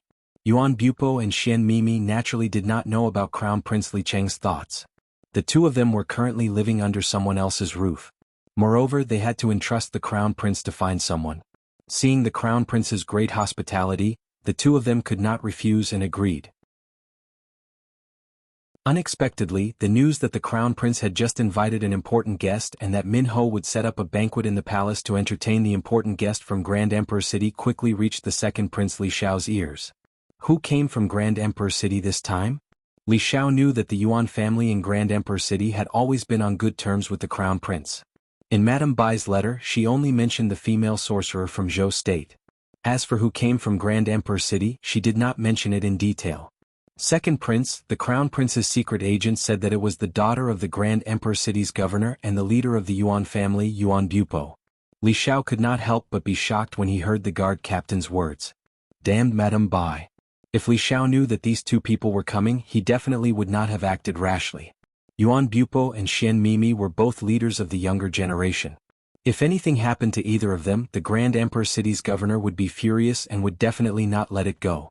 It was also because he was momentarily muddle-headed that he almost messed up the important matter. Li Xiao understood that with Xian Wuji's death, Madame Bai had lost her value. The real power of Grand Emperor City would either fall into the hands of Xian Mimi and her future husband, or it would fall into the hands of the most outstanding person of the Yuan generation, Yuan Bupo. Fortunately, these two people were fine. Now that both of them were in Tangyuan, he had to win them over. It was rumored that Xian Mimi was young and beautiful. Li Cheng had lost his crown princess for many years. If he wanted to remarry, Xian Mimi would definitely be the most suitable candidate. How could he allow Li Cheng to get what he wanted? Thinking of Li Cheng's ugly appearance, Li Xiao was disdainful. As long as he appeared, Li Cheng would be unremarkable. As for Xian Mimi, she would be in his bag. Li Xiao immediately ordered people to inquire about the banquet in the palace today. Empress Min set up a banquet. In the evening, Yuan Bupo and Xian Mimi entered the Tangyuan Palace together under the Crown Prince's escort. Thank you for all the tips and tickets. I've returned home after my business trip. Although I have a slight cold, seeing everyone's support warms my heart.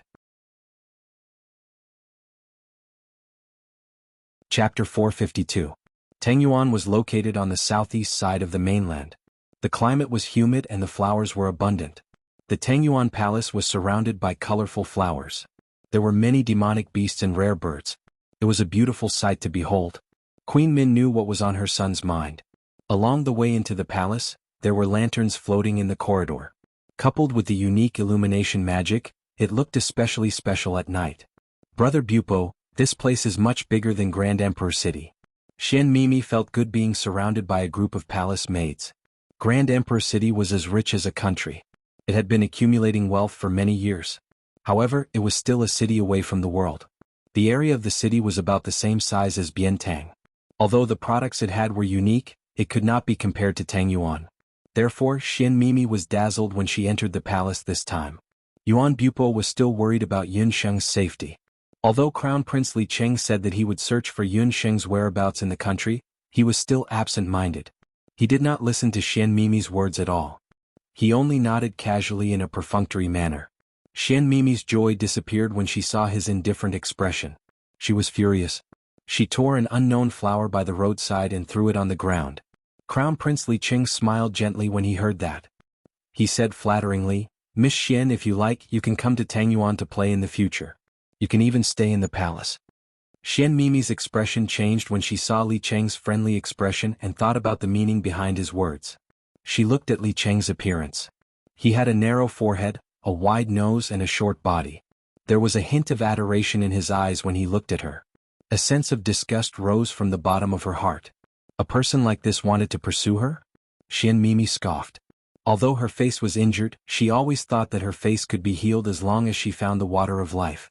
Li Cheng invited her to the palace because he wanted to please her. A toad wanting to eat a swan's meat. What wishful thinking. She said coldly, Thank you for your kindness, Crown Prince. However, I'm used to being with Brother Bupo everywhere. Or should I say that you want to invite both of us to the palace as guests? In other words, it was obvious that he had a good impression of Yuan Bupo. Crown Prince Li Cheng was stunned when he heard that. He then looked at Yuan Bupo. Yuan Bupo did not seem to hear their conversation. His handsome face was tense as he looked at a magic formation not far away. He was lost. No one knew what he was thinking. Looking at the distance between him and Xian Mimi, it seemed like they were intentionally keeping a distance from each other. It seemed like the two of them had no intentions.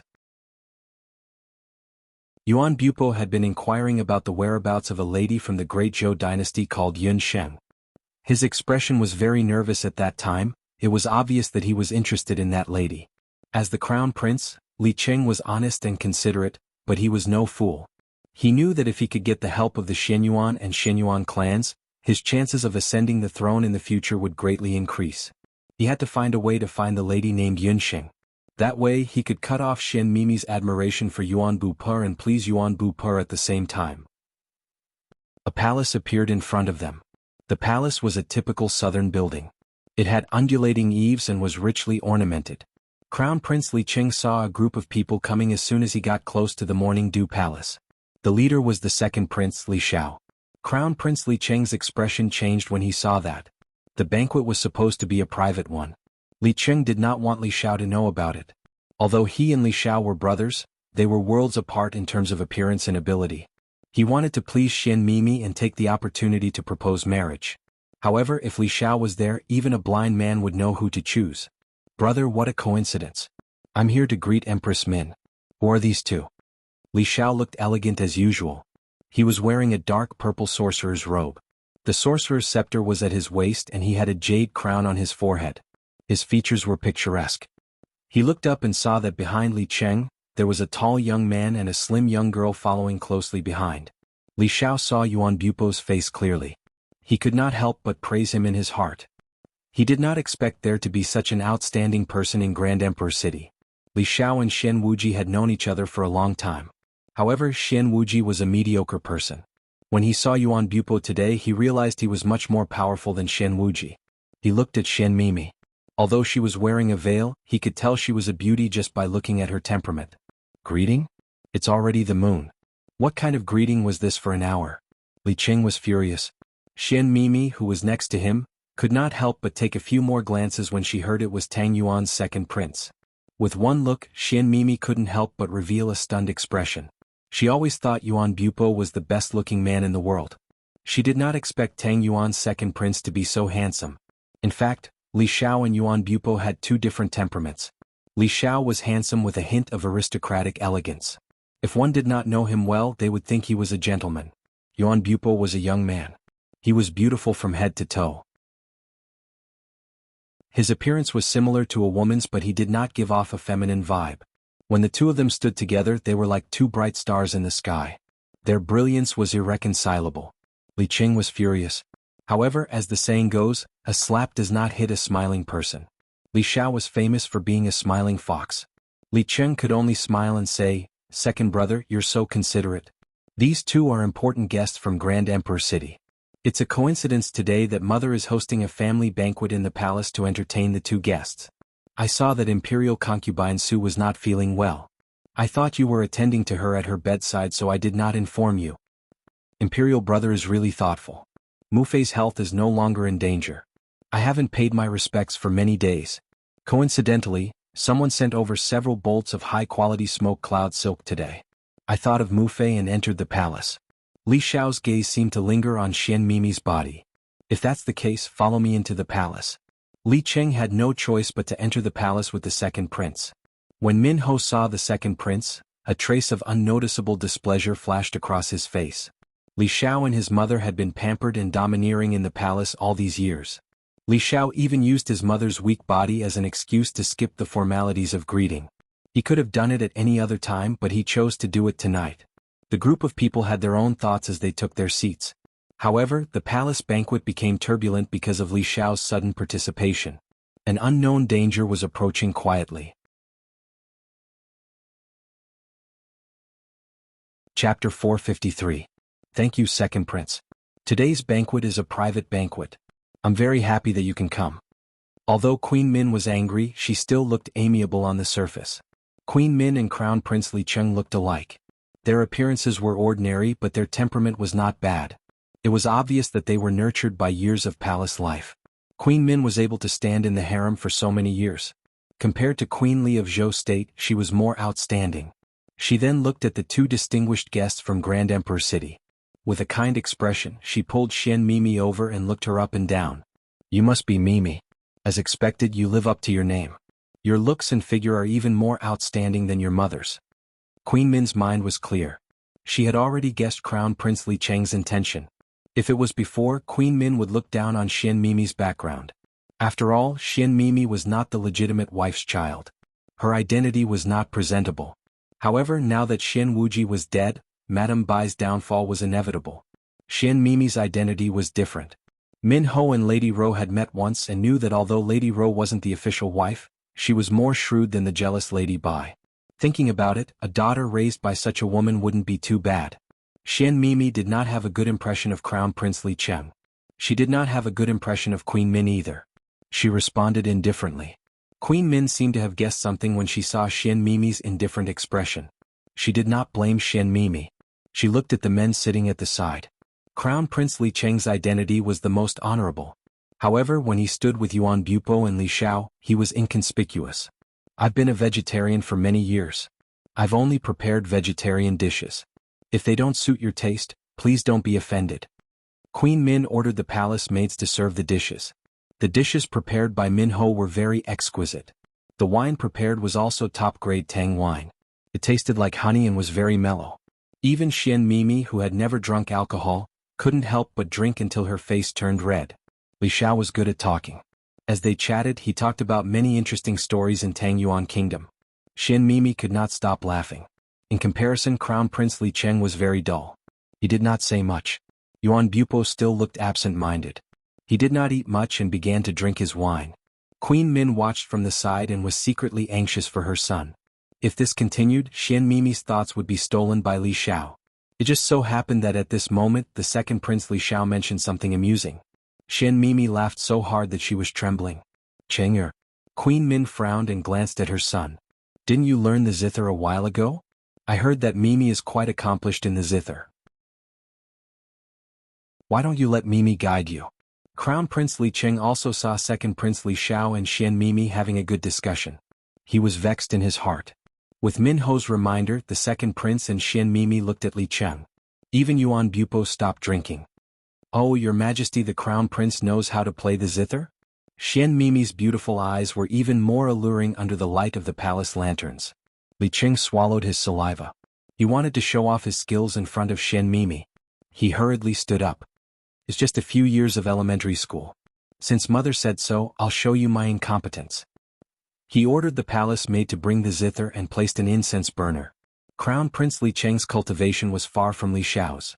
Li Xiao was a student of the mainland's magic elite camp, while Li Cheng was only a magic master at the age of 20. However, he was fond of music when he was young.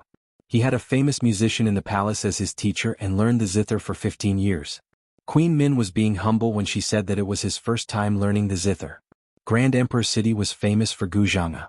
Xian Mimi and Yuan Bupo were proficient in music. Both of them looked down on Li Cheng. However, when they heard that he was good at the zither, their gazes softened slightly. How could Li Cheng not know that this was his mother's chance to show off? He took out the zither. It was a pure white jade zither. Green smoke curled up from the incense burner, illuminating the zither even more beautifully. Isn't this the famous magic zither, Snow Song? Xian Mimi's expression changed slightly when she saw Crown Prince Li Cheng take out the zither. There were a few famous zither in the mainland. The most famous one was the one used by the first Grand Emperor City Lord, Xianyuan Nine Dragons zither. That zither was the legendary divine zither that no longer existed in this world. There were a few other zither that were also very famous. One of them was Snow Song. The uniqueness of this zither was that its body was not made with traditional techniques.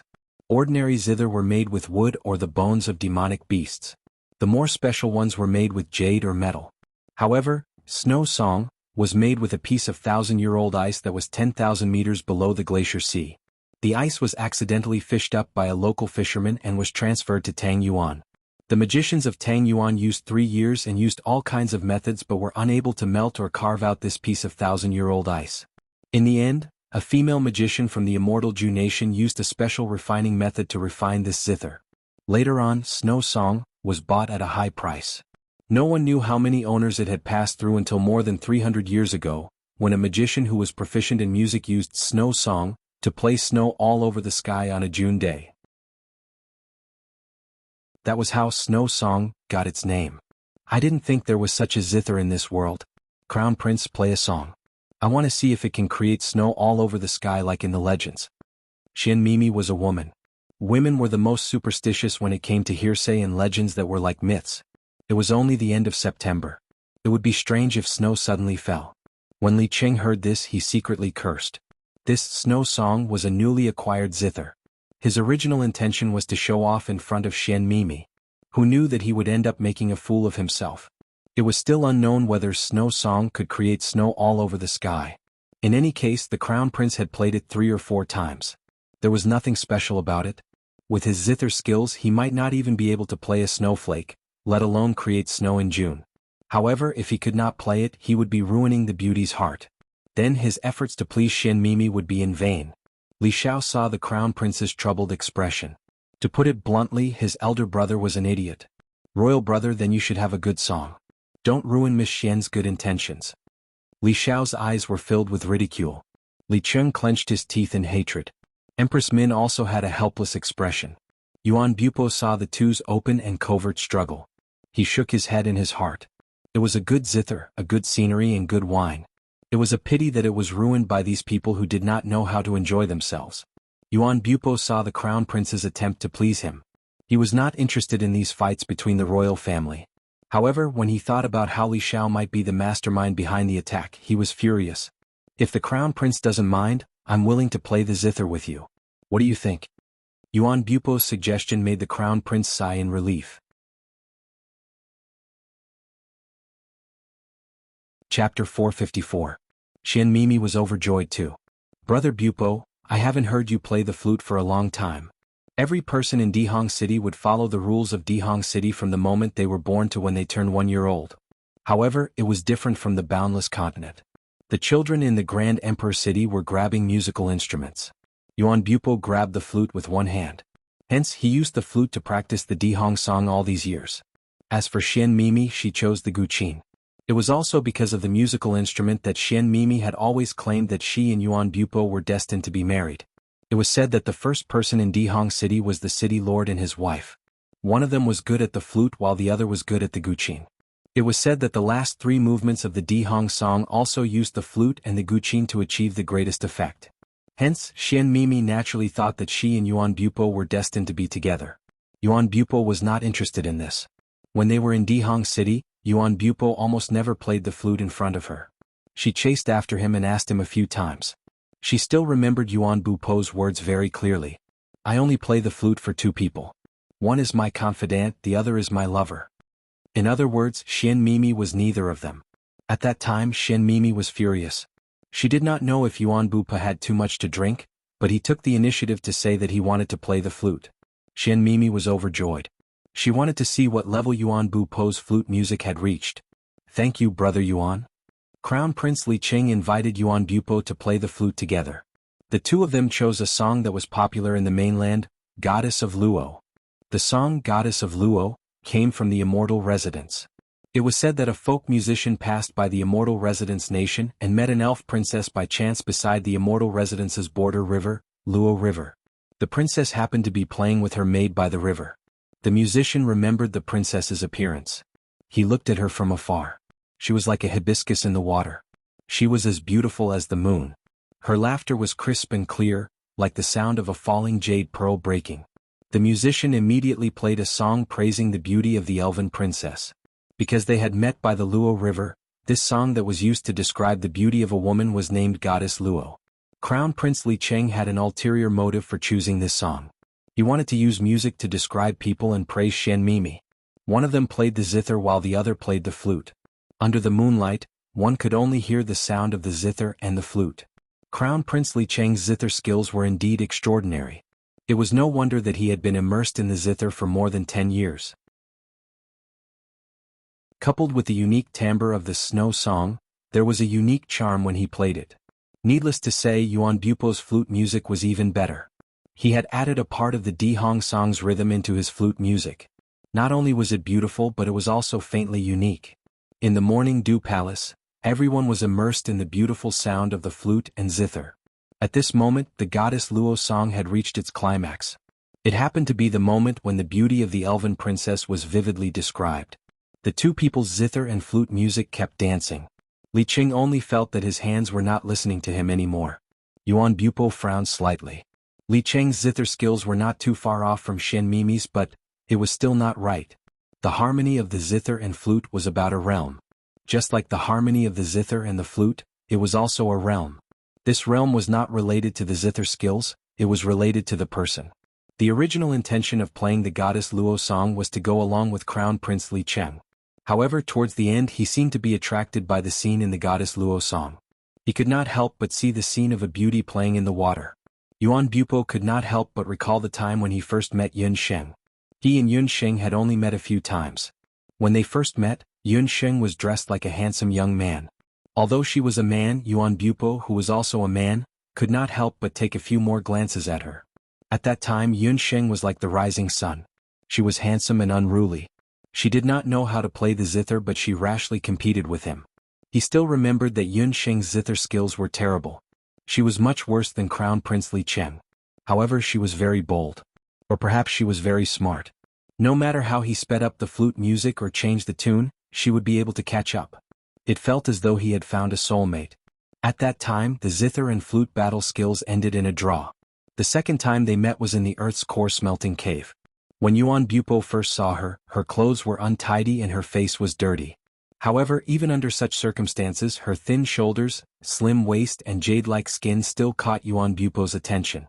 When she merged with the fire of elves, the lady who seemed to have been reborn from the fire. Her hair was like clouds, her eyes were charming, and her cheeks were like peach blossoms. Yuan Bupo almost used all the words that could be used to praise a lady, but he still felt that it was not enough.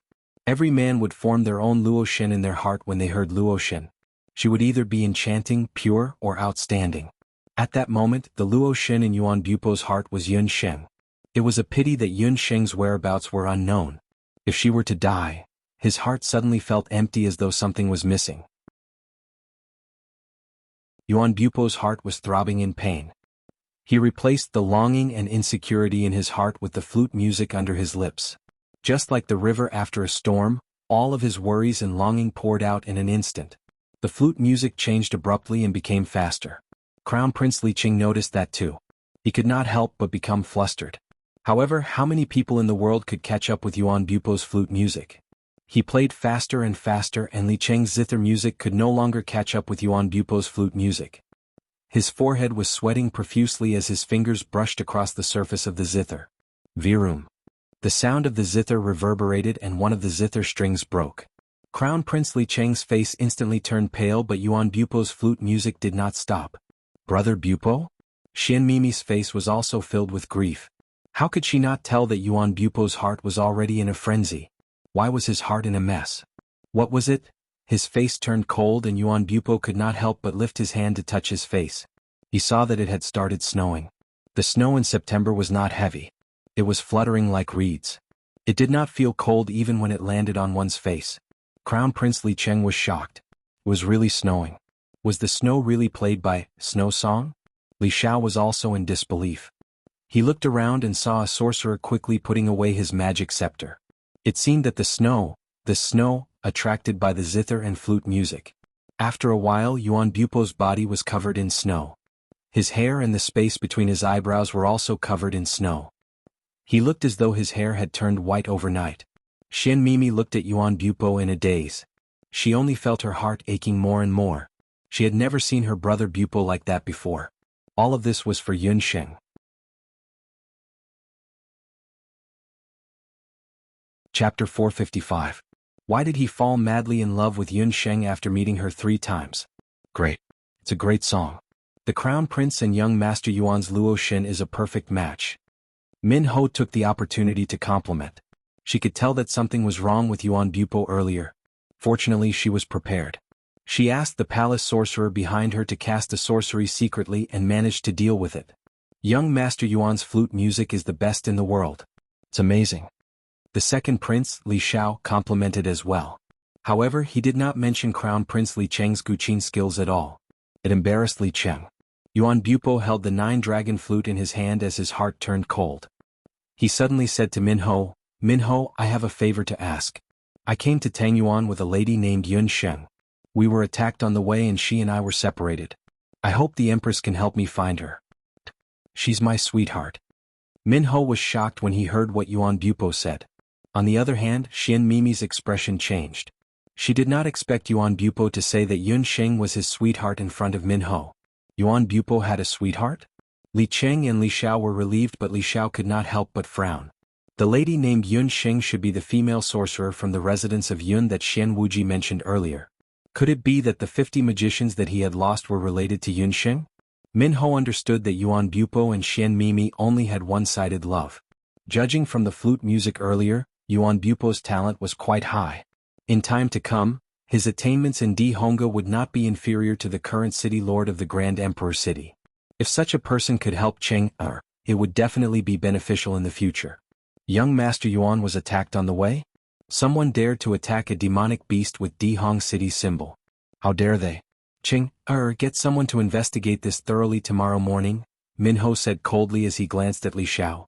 Li Xiao's brows furrowed slightly, and then he relaxed his brows and took a sip of wine as if nothing had happened. "Thank you, Queen Min," Yuan Bupo bowed slightly. Minho was just about to get up when his expression suddenly changed. He felt dizzy and could no longer stand, falling to the ground. "Mother." Crown Prince Li Cheng hurried forward. Yuan Bupo and Xian Mimi were also surprised. Even the second prince, Li Xiao, was shocked. "Why are you still in a daze? Immediately call for the imperial physician." Crown Prince Li Cheng helped Minho up. Looking at her pale face, he knew that something bad had happened. The Morning Dew Palace was instantly thrown into chaos. The next morning, Yun Sheng stayed in the city for another half a day as she continued to look for Yuan Bupo's whereabouts.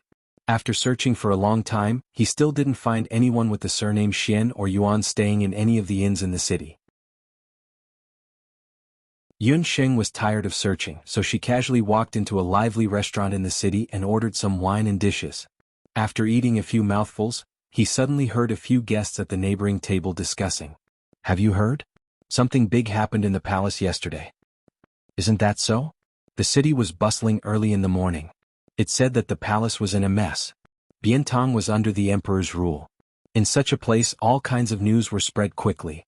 Yun Sheng wasn't interested in the news, but when she heard that something happened in the palace, she couldn't help but listen. It said that someone from Di Hong City came and the Empress held a banquet to welcome them. During the banquet, the Empress suddenly fainted and she hasn't woken up yet. Someone from Di Hong City came? Could it be Yuan Bupo and the rest? Yun Sheng was not a fool. Yuan Bupo only briefly explained the distribution of power in Tangyuan the other day. Judging from the situation of the purple gold mine last time, Tangyuan and Di Hong City's relationship wasn't simple. After she entered the city, she searched along the way but couldn't find Yuan Bupo. It turned out that Yuan Bupo had already entered the palace. However, he was in the palace and it was related to the poisoning of the Empress. It was probably very difficult to see Yuan Bupo. "Waiter," Yun Sheng stopped a waiter, "the guests are talking so enthusiastically. What happened?" As she spoke, she took out a silver coin and threw it to the waiter. The waiter immediately beamed. "Guest, they said that something happened in the palace. Empress Min was poisoned last night and she's still unconscious. It said that all the imperial physicians in the palace were called in. One night has passed and it's still unknown whether she's dead or alive." When Yun Sheng heard that, she suddenly had an idea. "Waiter, I'm a physician and I know a little about poisons. If I want to recommend myself to enter the palace, what can I do?" If she could sneak into the palace, she could reunite with Yuan Bupo and the rest. "I'm afraid it's not easy. I heard that Imperial Concubine Su's people have sealed the palace gate. She said that she wants to find the culprit. If you're not a famous physician in Tangyuan, I'm afraid it's not easy to get in." The waiter didn't dare to say more. Everyone in Biantong knew that the second prince's mother, Imperial Concubine Su, and the crown prince's mother, Empress Min, were like fire and water. One of them wanted the other to die as soon as possible. This time, the biggest suspect for Empress Min's poisoning was Imperial Concubine Su. However, no one dared to say it out loud. Imperial Concubine Su said that she wanted to strictly investigate the physicians. However, the imperial physicians were helpless. If they couldn't find a solution, Empress Min wouldn't be able to survive the night.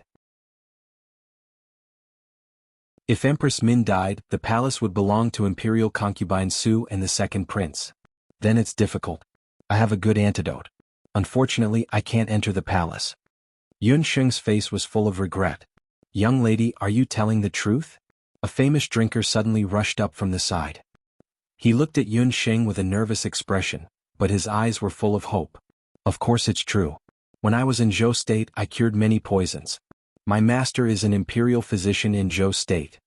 Yun Sheng's face was matter-of-fact. Good. Come with me to the palace. I'm Empress Min's younger brother. It was a coincidence. After Empress Min was poisoned, the Min family was worried sick. They tried to find all kinds of physicians. They even went to the temple. However, they still couldn't find the cause of Empress Min's poisoning. When Yun Sheng heard this, she knew that there was a chance. She remained calm and followed Min Ho's younger brother all the way to the Tangyuan Imperial Palace. Inside the palace, the crown prince looked anxious as he paced back and forth. He remembered that his mother had suddenly fainted last night. His heart burned with anger. Your Majesty, you should go and rest. You haven't drunk a drop of water since last night. You haven't closed your eyes. The old palace servant next to him was worried. As he spoke, Imperial concubine Su and the second prince, Li Xiao, walked in with a magician behind them. Seeing Li Xiao, Crown Prince Li Cheng rushed forward and grabbed Li Xiao. Li Xiao, were you the one who poisoned him?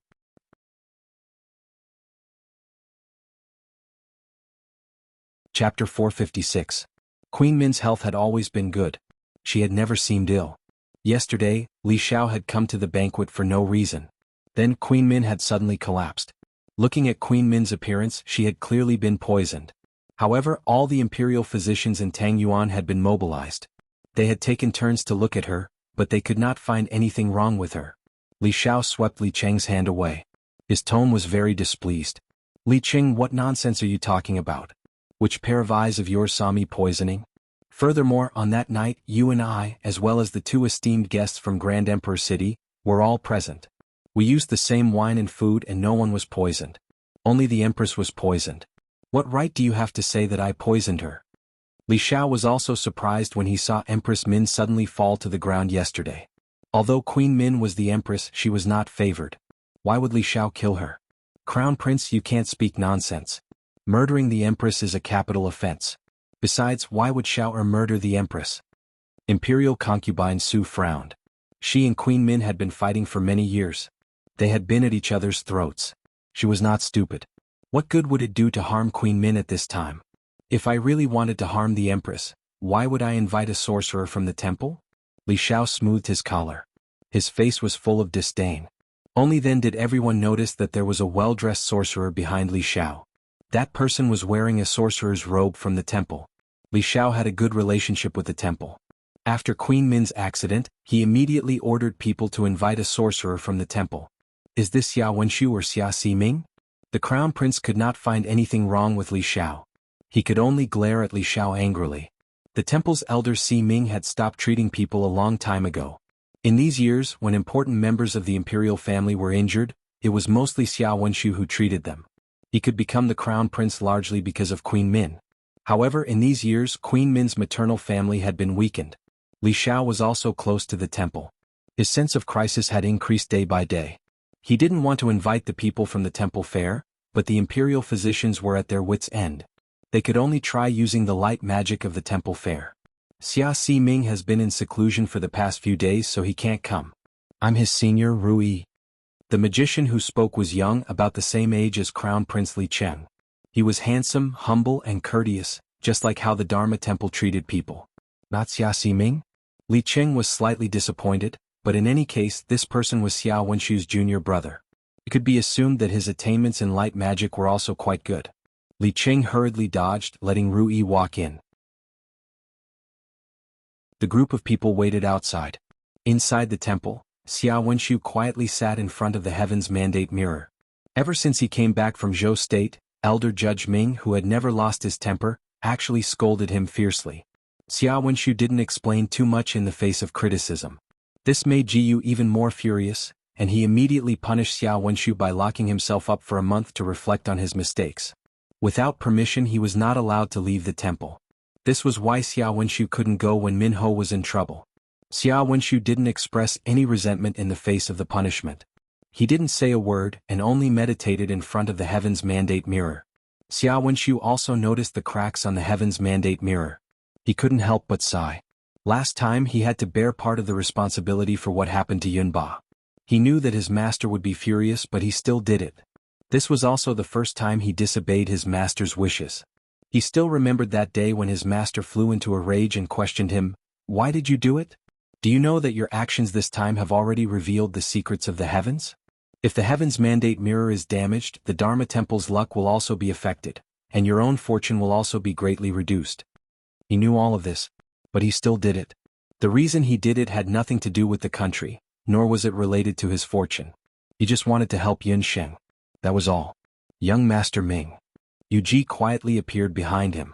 Seeing young Master Ming staring blankly at the Heaven's Mandate mirror, he couldn't help but sigh.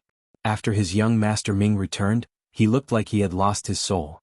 He said that he was in seclusion to reflect on his mistakes, but he looked like he was in a daze every day. Xiao Wenshu didn't turn back. He knew what was going on. Tang Yuan Li Shao came to the Dharma Temple in the morning, saying that Min Ho was poisoned for no reason yesterday. Crown Prince Li Cheng suspected that he was the one who poisoned her, so he personally came to the Dharma Temple to prove his innocence. Li Shao was a member of the continent's magic elite camp. His teacher was friends with Jiyu, so Jiyu couldn't ignore Li Shao. But considering that Xiao Wenshu was still in seclusion to reflect on his mistakes, he sent Ru Yi over. Senior Ru Yi sent a message saying that Min Ho was poisoned. He can't find the specific reason, and light magic can't cure her either. Yu Ji handed over a slip of paper. Ru Yi was a rare expert of light magic in the Dharma Temple. If even he couldn't cure her, then the poison that Tang Yuan and Min Ho were poisoned this time was no small matter. Xiao Wenshu looked at the slip of paper and was slightly moved. What did Master say? Elder Judge of Fate said that Min Ho will be fine this time. What he meant was that Xiao Wenshu didn't have to step in and continue to reflect on his mistakes. It seemed that Master was really angry this time. Xiao Wenshu couldn't help but smile bitterly. He took out the trigram and performed a divination. When the trigram appeared, it was just as Elder Judge of Fate, Jiyu said. Min Ho's trigram was a blessing in disguise. After the ominous light, there was a benefactor helping her. However, Xiao Wenshu was secretly amazed. What kind of person could cure a patient that even senior brother Rui couldn't cure? Min Ho's trigram was very special. It was a blessing in disguise. It seemed that after being poisoned this time, Min Ho and Tang Yuan's luck would change greatly. Xiao Wenshu looked thoughtfully at the heavenly fate mirror. Suddenly, a ray of auspicious light flashed. That ray of auspicious light flashed by at an extremely fast speed, but Xiao Wenshu still caught it. Ever since the last time Yunba's ominous sign suddenly appeared, the heavenly fate mirror hadn't shown any signs for a long time. Xiao Wenshu couldn't help but ponder. That ray of auspicious light seemed to have come from the west. Could it be that the benefactor who could turn Min Ho's misfortune into a blessing also came from the west? The west of the mainland happened to be Zhou State. Zhou State. Could it be her? Xiao Wenshu couldn't help but smile bitterly at his own thoughts. Why would Yun Sheng come to Tang Yuan? He was really crazy. He was still thinking about her at this time. The signs of auspicious light were unpredictable. Perhaps that ray of auspicious light was just an omen. Since Master didn't want him to step in, then he wouldn't step in. Tell Senior Ru Yi to stay in the palace for the time being. Min Ho will have her benefactor to help her. Xiao Wenshu waved his hand and entered a meditative state again.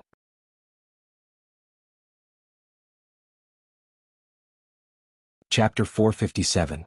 Inside the palace, Ru Yi was waiting for Xiao Wenshu's reply.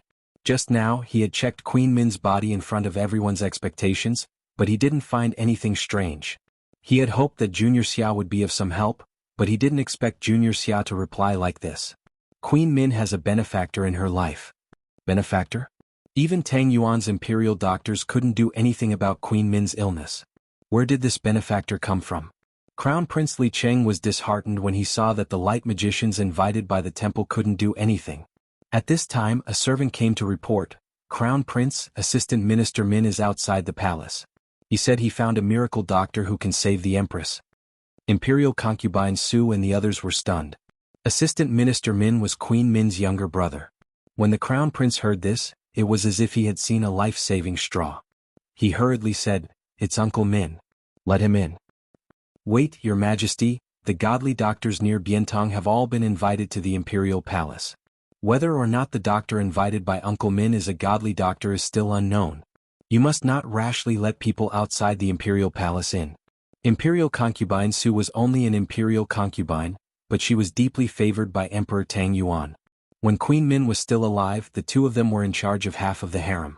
With Queen Min's illness, imperial concubine Su immediately seized all the power in the harem with lightning speed. Even if someone from outside the palace wanted to see her, they had to get her permission. Crown Prince Li Cheng's power was almost a mere figurehead. Crown Prince Li Cheng was annoyed and angry. He didn't care about etiquette and pointed at Imperial Concubine Su. Imperial Concubine Su, my mother is terminally ill. You're stopping me from summoning a miracle doctor. What are you thinking? Don't think that I'm afraid of you just because Imperial Father favors you. I'll go see Imperial Father now and let him make the decision. The two of them pulled and pulled until they were in front of Emperor Tang Yuan. The people in Jianghu Palace couldn't help but shake their heads when they saw such a disgraceful scene. Emperor Tang Yuan still cared about his many years of relationship with Queen Min. After receiving the news, he ordered people to summon Assistant Minister Min and the miracle doctor. Assistant Minister Min, godly Dr. Yun, please enter the palace for an audience. Yun Sheng followed Assistant Minister Min all the way to Morning Cloud's palace. Yuan Bupo was stunned when he heard the eunuch call out Miracle Dr. Yun's name. Xian Mimi's face also showed some surprise. Could it be that this so-called miracle doctor was actually Yun Sheng? A middle-aged man dressed in the uniform of an assistant minister entered. Behind him was a skinny doctor. In order to hide her identity, Yun Sheng even found a medicine box and carried it on her back. She looked no different from an ordinary doctor. Yuan Bupo looked at the godly doctor's appearance and he was still a little confused. This was clearly not Yun Sheng. Just as he was suspecting, he suddenly noticed that the skinny female doctor quickly raised her head and glanced in his direction. Those eyes, even though she had disguised herself with the disguise spell, Yuan Bupo could still recognize Yun Sheng's lively eyes with a hint of cunning in them. Her jet-black eyes did not match her appearance at all. Yuan Bupo's strange behavior attracted the attention of the second prince, Li Xiao. He could not help but take a few more glances at Yun Sheng. This woman looked really ordinary. If she were to be thrown on the streets, there would be a bunch of her. Moreover, this miracle doctor looked sickly. She looked like a bottle of medicine. Could she really save Queen Min? You're the miracle doctor from Zhou State? The great Tang Yuan Emperor also rushed over personally. When he saw his wife on the verge of death, he felt a little guilty. This woman had been with him for decades and raised a son for him. She might be ordinary, but she was still a good empress. I'm Yun Sheng. I was once taught by the former imperial physician of Zhou State, Fan Ji. Yun Sheng's voice was clear. When she faced Emperor Tang Yuan, she did not show any fear. Li Xiao could not help but look at her. He had heard of Yun Sheng's name before. He did not expect the miracle doctor who was in the limelight in Zhou State to be this ordinary female doctor in front of him. This person was the godly doctor who had saved the great Zhou's general Yun Songlong. She was also the miracle doctor that Li Xiao wanted to kill. Yun Sheng also lowered her head and glanced at the crowd from the corner of her eyes. Other than Yuan Bupo and Xian Mimi, there were two other unfamiliar men standing in the hall. One of them was handsome, but he looked cunning. It seemed like he was the rumored second prince of Tang Yuan. There was another person who looked ordinary. It should be the cowardly crown prince, Li Cheng. These days, the second prince seemed to be more talented than the crown prince. As for the last person, Yun Sheng could vaguely feel the fluctuation of light magic from him. People from the temple? Yun Sheng quickly recognized the identities of the people in the hall. If that's the case, quickly go forward and take a look at Empress Min, Emperor Tang Yuan urged. Thinking about it, Yun Sheng must have used a special method to conceal her appearance. Yuan Bupo did not know why Yun Sheng did that, but since Yun Sheng did it, he would not expose her. As long as Yun Sheng was not dead, everything would be fine. Yuan Bupo felt that the sky had cleared up after the storm. The gloomy mood from a few days ago disappeared immediately. Yun Sheng received Emperor Tang Yuan's permission and was about to go forward to take a look. Stop right there. Just as Yun Sheng was about to go forward, the second prince, Li Xiao, suddenly stepped forward and blocked Yun Sheng's path. He looked at Yun Sheng from head to toe. His tone was deliberately difficult. Royal father, this child has heard of the famous physicians of Grand Zhou. But I heard that the royal physician Fan Ji of Grand Zhou has long been banished from the Medicine Emperor Pavilion. He even resorted to swindling for a living. Is that true? How dare he deceive me? Men, take this evil doctor away. Emperor Tang Yuan was furious. Wait, Yun Sheng was angered by Li Xiao's words. To Yun Sheng, Dr. Fan was not only her benefactor when she first came to Yujing, but he was also her guide on the path of becoming a doctor. If it was not for Dr. Fan, Yun Sheng would never have thought of combining magic and medicine. She would never have thought of refining magic potions. The second prince insulted Dr. Fan, which was equivalent to insulting her. What else do you have to explain? Li Xiao saw the change in Yun Sheng's expression and knew that she was indeed the miracle doctor Yun Sheng from Zhou State. After Yun Sheng became famous in Zhou State, Li Xiao had ordered people to investigate. He discovered that this godly doctor had become famous overnight. His medical records were almost blank. As for her master, Fan Ji, he was a former imperial physician who was expelled from the Medicine Emperor Pavilion. Second prince, I admit that my master was expelled from the Medicine Emperor Pavilion for some reason. However, it's a fact that he's an imperial physician. When he was 25 years old, he was already the youngest imperial physician in Zhou State. When he was 28 years old, he was expelled from the Medicine Emperor Pavilion. The reason was that he wanted to pursue a higher level of medical knowledge and combine it with magic, Yun Sheng said crisply. She was not afraid of Li Xiao's difficulties at all.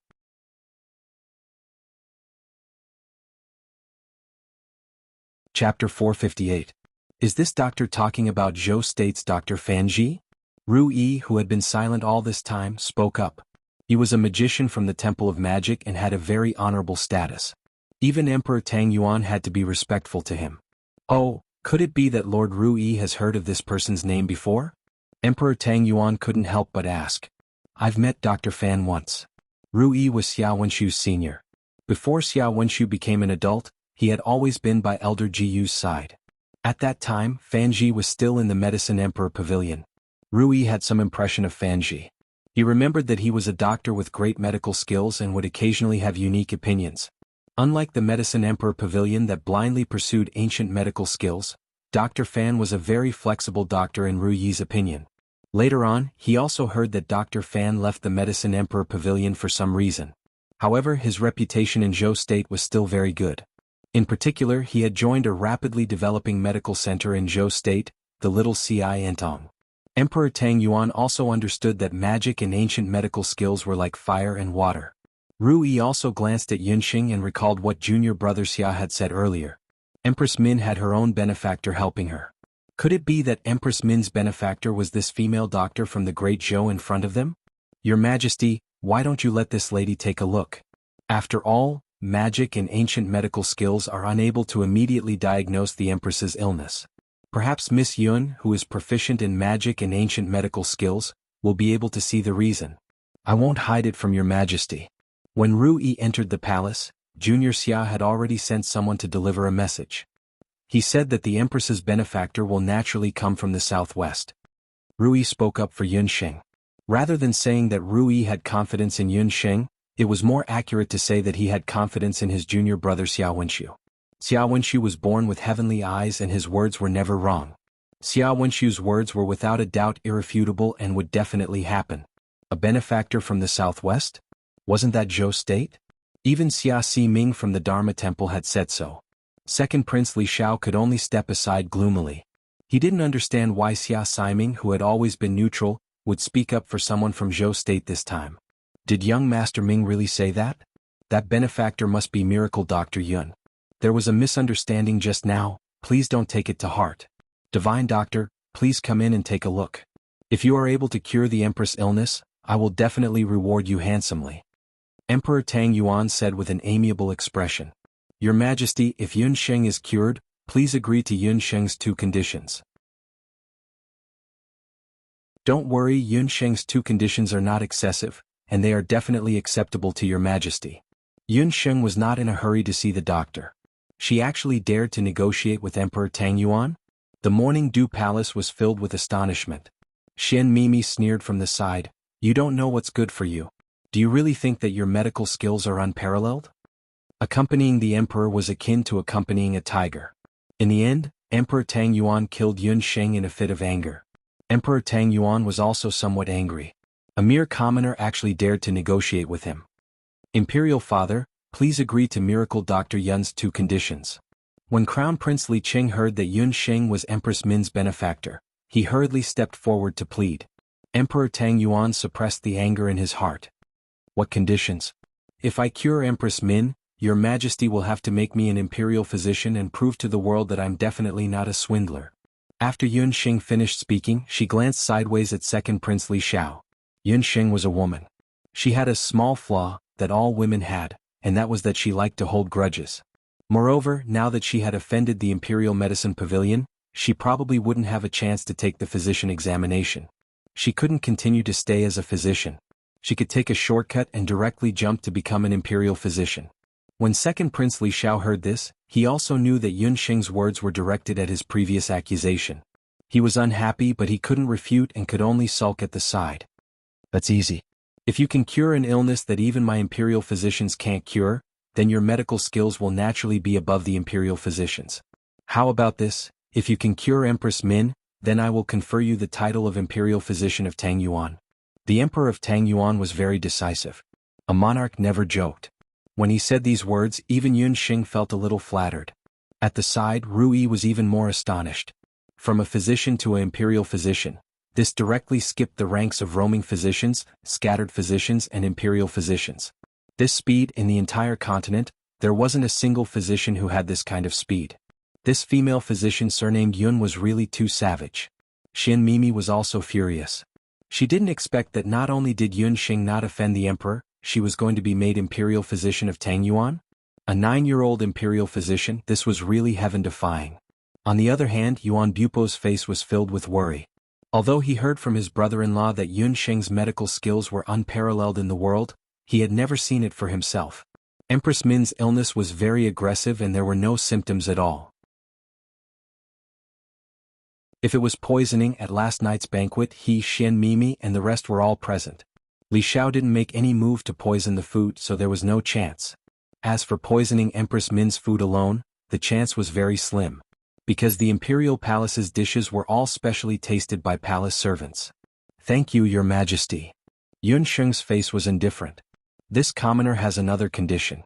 If this commoner can cure Empress Min, it proves that this commoner's medical skills are indeed extraordinary. However, Your Majesty, second prince just said that this commoner's master is a liar. As the saying goes, if a crown prince breaks the law, he will be punished the same as a commoner. Second prince needs to pour tea and apologize to this commoner. Jianghu Palace was dead silent. However, everyone sucked in a breath of cold air in their hearts. Other than Li Xiao and Empress Su, who were green with anger, everyone couldn't help but give Yun Xing a thumbs up in their hearts. Too awesome. Li Xiao was the most favored prince. In the entire Tang Yuan, no one dared to speak to him like this. Impudent. You're just a commoner, how dare you ask my son to apologize to you? Empress Su's face was red. This precious son of hers, even she couldn't bear to let him pour tea. This lowly commoner actually made such a request. Oh. Yun Xing dragged out the last syllable. Facing the furious imperial concubine Su, she only raised her eyebrows. Could it be that imperial concubine Su thinks that Empress Min's life is worth less than second prince's apology? Second prince is really pampered. His cup of tea is actually more expensive than Empress Min's life. When Yuan Bupo and Ru Yi heard this, they broke out in cold sweat for Yun Xing. She was too bold. This was simply playing with fire. Emperor Tang Yuan's face was also filled with anger. He also felt that Empress Su and second prince were making a mountain out of a molehill. Imperial father, Empress mother's life is in danger. Imperial father, please reconsider. Crown Prince Li Qing saw this and knelt down with the palace servants to plead for leniency. Second Prince Li Xiao gritted his teeth. In his heart, he understood that today he had been tricked by Yun Xing. Helpless, he could only say hatefully, if you can cure Empress Min, I will pour tea and apologize. But if you can't, don't blame me for asking you for your crimes.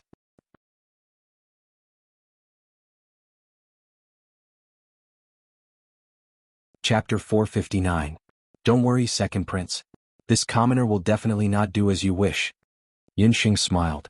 Only then did she enter the bedchamber of Morning Dew Palace and check on Queen Min. Time passed by, and the Morning Dew Palace was completely silent. Yun Xing checked on Empress Min's body in Morning Dew Palace. She frowned and stood up to walk out. Crown Prince Li Qing quickly walked forward and asked, Dr. Yun, what illness does my mother have? Empress Min doesn't have an illness. Yun Xing looked around. Then is she poisoned? Crown Prince Li Qing asked. It's not poison either. Yun Sheng looked at Morning Dew Palace and frowned even more. Seeing her frown, second Prince Li Qing mocked, "It's neither an illness nor poison. Yun Sheng, I'm afraid you didn't even see what illness Empress Min had. You still don't admit that you're a swindler. Who were the people who drank with the Empress last night? Including the palace maids and kitchen maids, they all came forward." Yun Sheng ignored Li Xiao. In fact, when she entered the palace, she had already roughly determined the cause of Empress Min's illness. After checking just now, she was even more certain of this point. But after seeing the decorations in Morning Dew Palace, she was a little uncertain. A group of palace maids and a few people who were at the banquet all came forward. Yuan Bupo and Xian Mimi were among them. Li Qing and Li Xiao also came forward. Last night, something happened to Empress Min and a group of people didn't remember to go back. They were all wearing yesterday's clothes. Yun Sheng first checked the palace maid's clothes and hands, but she didn't find anything strange. Even Yuan Bupo and Li Qing didn't find anything wrong with them. After that, it was second Prince Li Xiao. Li Xiao was humiliated by Yun Sheng and was furious. He glared at Yun Sheng. He was usually modest and polite, but towards Yun Sheng, it was very easy for her to arouse his anger. "Second Prince, please open your hands." Yun Sheng spoke in a businesslike tone and did not shy away from examining Li Xiao's hands. Li Xiao noticed that Yun Sheng's hands were very long and slender. When she stood next to him, a sweet fragrance wafted over. It was very different from the rouge and face powder commonly used by women in the palace. "Miss Xian, it's your turn." Yun Sheng had already checked most of the people, leaving only Xian Mimi behind. If she still couldn't confirm it, her earlier guess would be completely overturned. The one surnamed Yun, don't pretend to be mysterious. Just admit that you can't see the illness." Xian Mimi was unwilling to let Yun Sheng examine her and pretended to leave. Unexpectedly, Yun Sheng suddenly grabbed her hand. "I found it, Miss Xian. The cause of the Empress' illness is in you." "What? What nonsense are you talking about? Are you saying that I poisoned the Empress?" Xian Mimi's face instantly turned pale. She did not poison the Empress at all. She raised her hand and was about to slap Yun Sheng. "You damned bitch, you're framing me." Yun Sheng would not allow her to be so presumptuous. She grabbed Xian Mimi's hand. A hidden force was released from her body and it instantly hit Xian Mimi's arm. Xian Mimi only felt her arm go numb and she could not exert any strength. She was the daughter of the Grand Emperor City's city lord. Usually people would treat her with respect. She had never been so wronged like today. She could not think straight and burst into tears. As she cried, she shouted, "Brother Bupo, His Majesty the Crown Prince, Second Prince, you have to help me. I didn't poison her, I didn't poison her."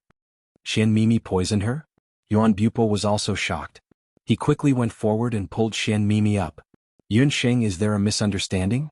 Mimi has no enmity with Empress Min. Why would she poison Empress Min? Moreover, we were all present at that time.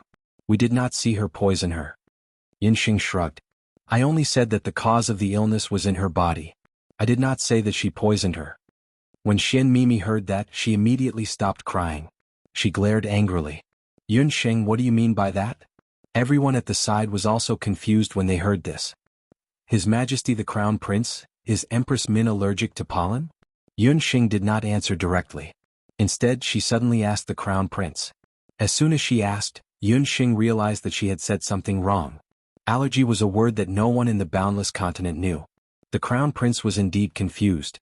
However, when he smelled the flowers, he seemed to have thought of something. Mother does not like flowers. There are no flowers in her palace and the rouge and face powder that she uses on a daily basis.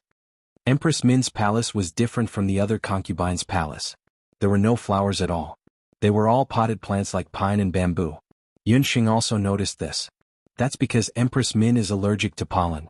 If the Crown Prince does not know, the palace servants who serve Empress Min closely will understand. Yun Sheng indeed called an old female official who served Empress Min. The latter also admitted that if Empress Min came into contact with pollen, her face would easily swell and her entire body would itch. Therefore, Empress Min hated flowers. People in the ancient times did not know that this was allergy. When Xian Mimi heard that, she suddenly thought of something. "When I entered the palace, I plucked a flower. However, it was just an ordinary flower. How could it?" At that time, she thought that she was jealous that Yuan Bupo called Yun Sheng his sweetheart. Therefore she tore a flower. "The flower that you tore is not an ordinary flower. It's called serene epiphyllum. It's a flower with heavy pollen. Empress Min must have held your hand and greeted you after seeing you. In the end, she accidentally came into contact with the pollen. In addition, the food that you drank that night contained allergic foods such as fresh fruits and peanuts. Empress Min accidentally ate it and went into shock due to the allergic reaction. As Yun Xing spoke, a burst of cheers came from the palace. A few female officials who served Empress Min ran out with a face full of surprise. She's awake. We followed Divine Physician Yun's instructions and collected fresh honey from the palace's imperial garden. After the Empress drank it, Her Majesty the Empress woke up. Crown Prince Li Cheng was overjoyed when he saw this. He quickly walked in. Emperor Tang Yuan also walked forward. Empress Min had indeed woken up. When she saw the worried Crown Prince and Emperor Tang Yuan, she smiled weakly. This is too miraculous. Yun Xing, you were clearly not present. How did you know what happened last night? Also, you said that the allergic reaction and shock were cured by drinking honey? Yuan Bupo was speechless when he saw this. Because he was a physician, he used golden needles or bitter medicine to treat his patients. Who knew that Yun Xing did not use any of those? She only called them out and looked at their hands and smelled their clothes? Xian Mimi's face was pale as she clenched her fists. However, Empress Min had fallen ill because of her. Although the responsibility for this matter was not on her, Brother Bupo and the Crown Prince's gaze when they looked at her just now carried a hint of blame. How would she know that old woman Empress Min was allergic to some pollen?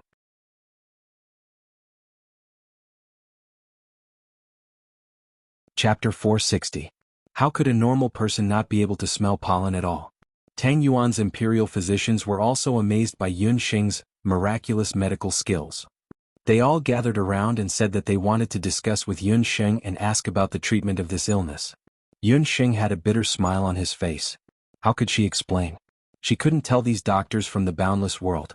The real cause of Min Ho's illness was very simple. It was a coma caused by allergies.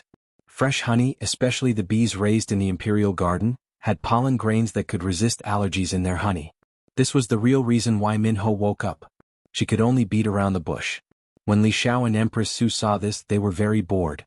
Just as they were about to sneak away, Yun Xing caught them with her sharp eyes. Your Majesty Second Prince, don't forget the agreement you made with this commoner earlier. Yun Xing was all smiles. Her eyes curved into two crescent moons as she smiled. Li Xiao could only stay reluctantly. After Min Ho woke up, Yun Xing ordered the female palace servants to prepare some fresh dates. Yun Xing told Min Ho that allergies were not completely incurable. Min Ho could add some fresh honey and fresh dates into his daily diet. These foods could alleviate the symptoms of allergies and even slowly change Min Ho's constitution. Min Ho had been troubled by allergies for many years. But the imperial physicians had been helpless for many years. When she was young, she also fainted occasionally because of allergies, but it was not as serious as this time. Yun Xing smiled and suddenly said, Min Ho, do you know who planted the most pollen of the nether epiphyllum outside your morning dew palace? I heard that the nether epiphyllum is Empress Su's favorite flower. Those flowers outside your door were planted by Empress Su herself. On the sickbed, Min Ho's gaze darkened slightly as he looked meaningfully at Yun Xing. After Min Ho took some medicine, the people waiting outside also entered the palace one by one to pay their respects. Second Prince, I've heard about your agreement with Miracle Dr. Yun. After Min Ho woke up, Crown Prince Li Cheng told her about how Empress Su stopped the Min family from entering the palace and insulted the godly doctor while she was unconscious. Along with the serene serious flower incident, Min Ho hated Empress Su and the second prince to the core. Sister. Imperial concubine Su still wanted to plead for her son. She looked at Emperor Tang Yuan plaintively. Empress. The Emperor of Tang Yuan, who was standing at the side, received the signal from his favorite concubine and wanted to help. Earlier he had only wanted to calm Yun Xing down. After thinking about it, since he had already bestowed the title of National Master to her, and the second imperial prince had always been proud, it was indeed difficult for him to pour tea and apologize to her. Your Majesty, the most important thing for us in the imperial family is trust. Your Majesty's words are like gold and jade. If you go back on your words now, wouldn't you be ridiculed by the world? Empress Min said sarcastically. Only now did Yun Xing realize that although Empress Min's appearance was average, she was very smart. No wonder she could stand firmly in the harem for so many years without collapsing. In this aspect, Empress Min was probably better than Empress Li of Zhou State. Emperor Tang Yuan was speechless. After a while he said in a low voice, Come, serve the tea. Second Prince Li Xiao's body couldn't help but stiffen. Ever since he was born, he had never been so humiliated in front of so many people like today. But since the Emperor of Tang Yuan had spoken, he couldn't say anything else. He could only take the tea against his will. Yun Xing, on the other hand, sat comfortably at the side. The second prince, Li Xiao, placed the tea in front of Yun Xing. Yun Xing didn't take it. She said coldly, "Second prince, you forgot something." The veins on Li Xiao's temples throbbed. If looks could kill, Li Xiao's entire body would have already been pierced with hundreds of holes. He said in a muffled voice, "Great National Master Yun, I apologize to your master." "Second prince, you're too polite." Yun Xing took the tea and sipped it comfortably. She was secretly pleased. Empress Min's matter came to an end. Yun Xing was conferred the title of Emperor of Tang Yuan. Ru Yi also returned to the Dharma Temple with the news. The first thing Ru Yi did when he returned to the Dharma Temple was to inform Jiyu of this matter. Jiyu had already divined Empress Min's fortune. Empress Min's fortune was indeed ominous, but he didn't accurately predict that a noble would come from the southwest. He immediately ordered someone to call Xiao Wenshu over. This was also the first time Jiyu had summoned Xiao Wenshu after his return. Ru Yi heaved a sigh of relief. Master was finally willing to forgive his junior brother. His junior brother was 10 years younger than him. When he first came to the Dharma Temple, he was only 3 or 4 years old. He had a delicate appearance and the seniors in the Dharma Temple all liked him. However, he had always been polite to others. Although Master was the harshest towards this disciple, Ru Yi knew that Master doted on his junior brother the most. In his memory, Master had never been angry for so long like today. It seemed that this time he had to thank that female doctor from Zhou State. Xiao Wenshu leisurely arrived. When he saw Jiyu, he calmly called out, "Master." Jiyu only responded with an mm. Just like that, the master and disciple resolved the knot in their hearts. Ru Yi recounted the entire incident. Even Elder Si Ming was stunned when he heard this. Although he was skilled in magic because of his good relationship with Wendagua, he also had some knowledge of ancient medical techniques. That female doctor from Zhou State's method was very bold. This was definitely not the style of the Medicine Emperor's pavilion. What's more, poisoning caused by allergies was unheard of in the continent. What did that female doctor look like? What surprised Ru Yi even more was Xiao Wenshu. In his impression, his junior brother was rarely interested in people. Moreover, the other party was just a stranger. Very ordinary. Her skin was sallow and she looked very thin. If she didn't say anything, I would have thought that she was a patient. Ru Yi was used to seeing handsome men and beautiful women in the Dharma Temple. He really didn't like Yun Sheng's appearance. She wasn't Yun Sheng? Xiao Wenshu's eyes dimmed. He didn't know what to say. What's her name? Is she from the Medicine Emperor's pavilion? Elder Si Ming noticed Xiao Wenshu's expression. His white eyebrows twitched as he asked casually. She said that she's the disciple of the imperial doctor from Zhou State's Medicine Emperor's pavilion. Her name is Yun Sheng, Ru Yi said. Xiao Wenshu's expression didn't change. It's her Wenshu. That doctor called Yun Sheng? Is she the woman who created the Saint Grade pill and the moon god's tribute? Elder Si Ming probed. Elder Si Ming glanced at Xiao Wenshu. He didn't find anything strange. Perhaps he was being paranoid. His disciple had always been indifferent. He definitely wouldn't fall in love with a woman.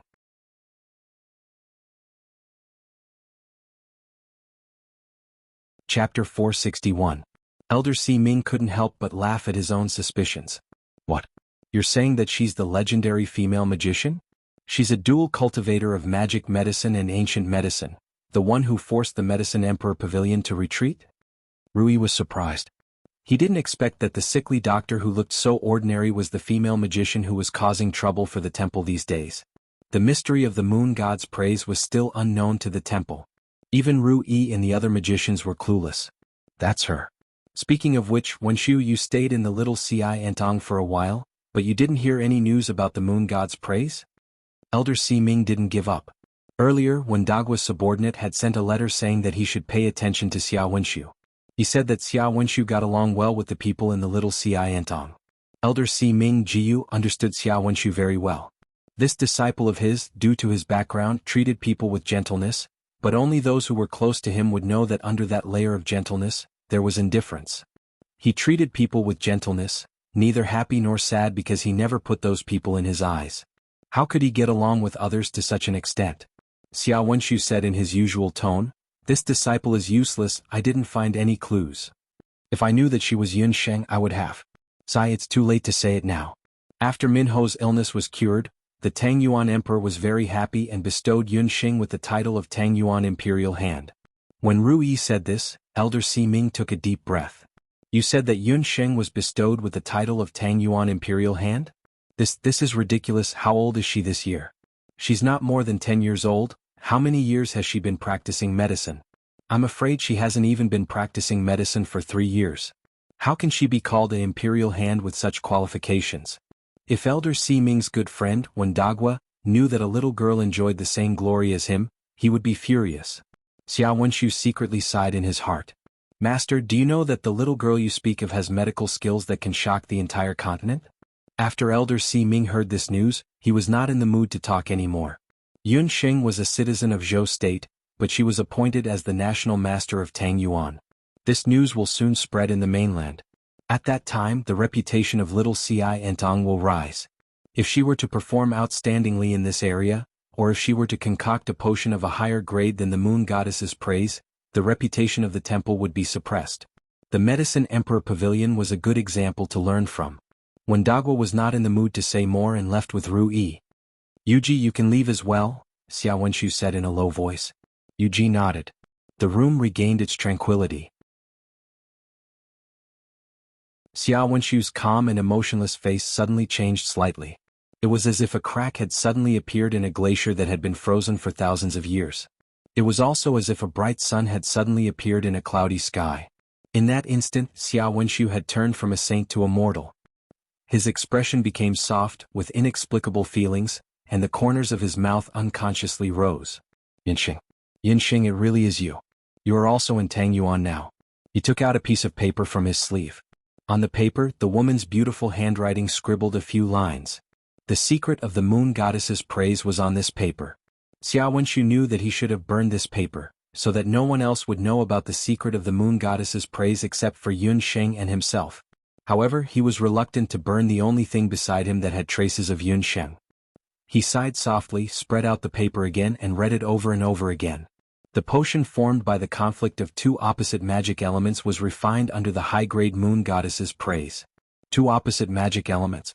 The world only said that Yun Sheng was a genius doctor, but who would have thought that her biggest secret was not her medical skills, but her secret was dark magic soul. Only those who possessed a dark magic soul could withstand the magical conflict caused by the conflicting magical elements of the opposite magical attributes. Yun Sheng's body contained a powerful dark magic soul.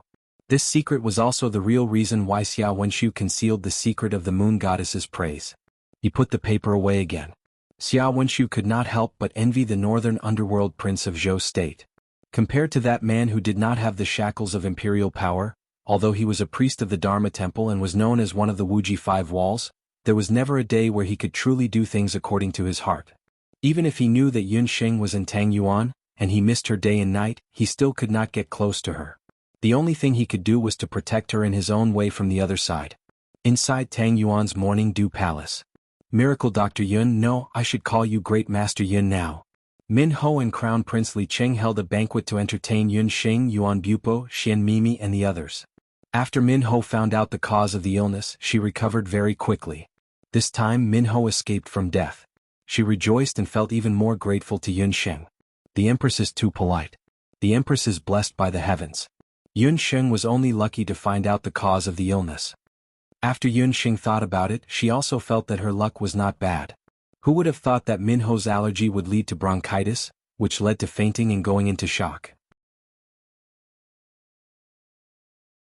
If such a case did not happen to one of her good university friends, she was afraid that she would not have discovered it.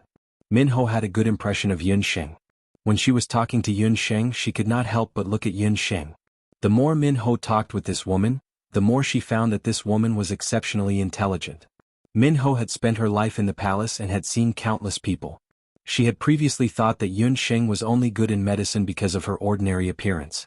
However, after talking in detail, she found that this woman was very knowledgeable, bold, and meticulous. Her inadequacies in appearance could be ignored when compared to her intelligence and heart.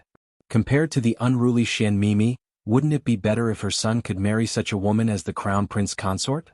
That day at the banquet, Min Ho could see that Xian Mimi and second Prince Li Xiao were chatting happily. This woman's temperament was unstable and she was easily confused by appearances. Crown Prince Li Cheng was docile and did not know how to be flexible. If he married Xian Mimi, he might not be able to gain any benefits in the future. However, Min Ho felt that Yun Sheng was a good candidate. After asking around, Min Ho found out that not only was Yun Sheng's medical skills good, but her family background was also very good. She was actually the granddaughter of Yun Ba, the famous martial saint of Zhou State. Miss Yun, are you married yet? My son, Li Cheng, has a pure and honest personality and is a good match. Why don't? Min Ho suddenly changed the topic. When she asked this, the hands of the people present at the banquet trembled.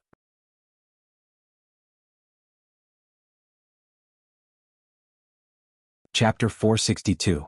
Especially Yuan Bupo, the wineglass in his hand had been crushed into pieces. He did not even realize that he had spilled the wine all over his body. Yun Sheng was also very embarrassed. For a moment, what kind of show was this? Strange things happened every year. Were the empresses and crown princes stupid? Her name was Yun Sheng, not Tang Sanzang. Why was she so popular all of a sudden?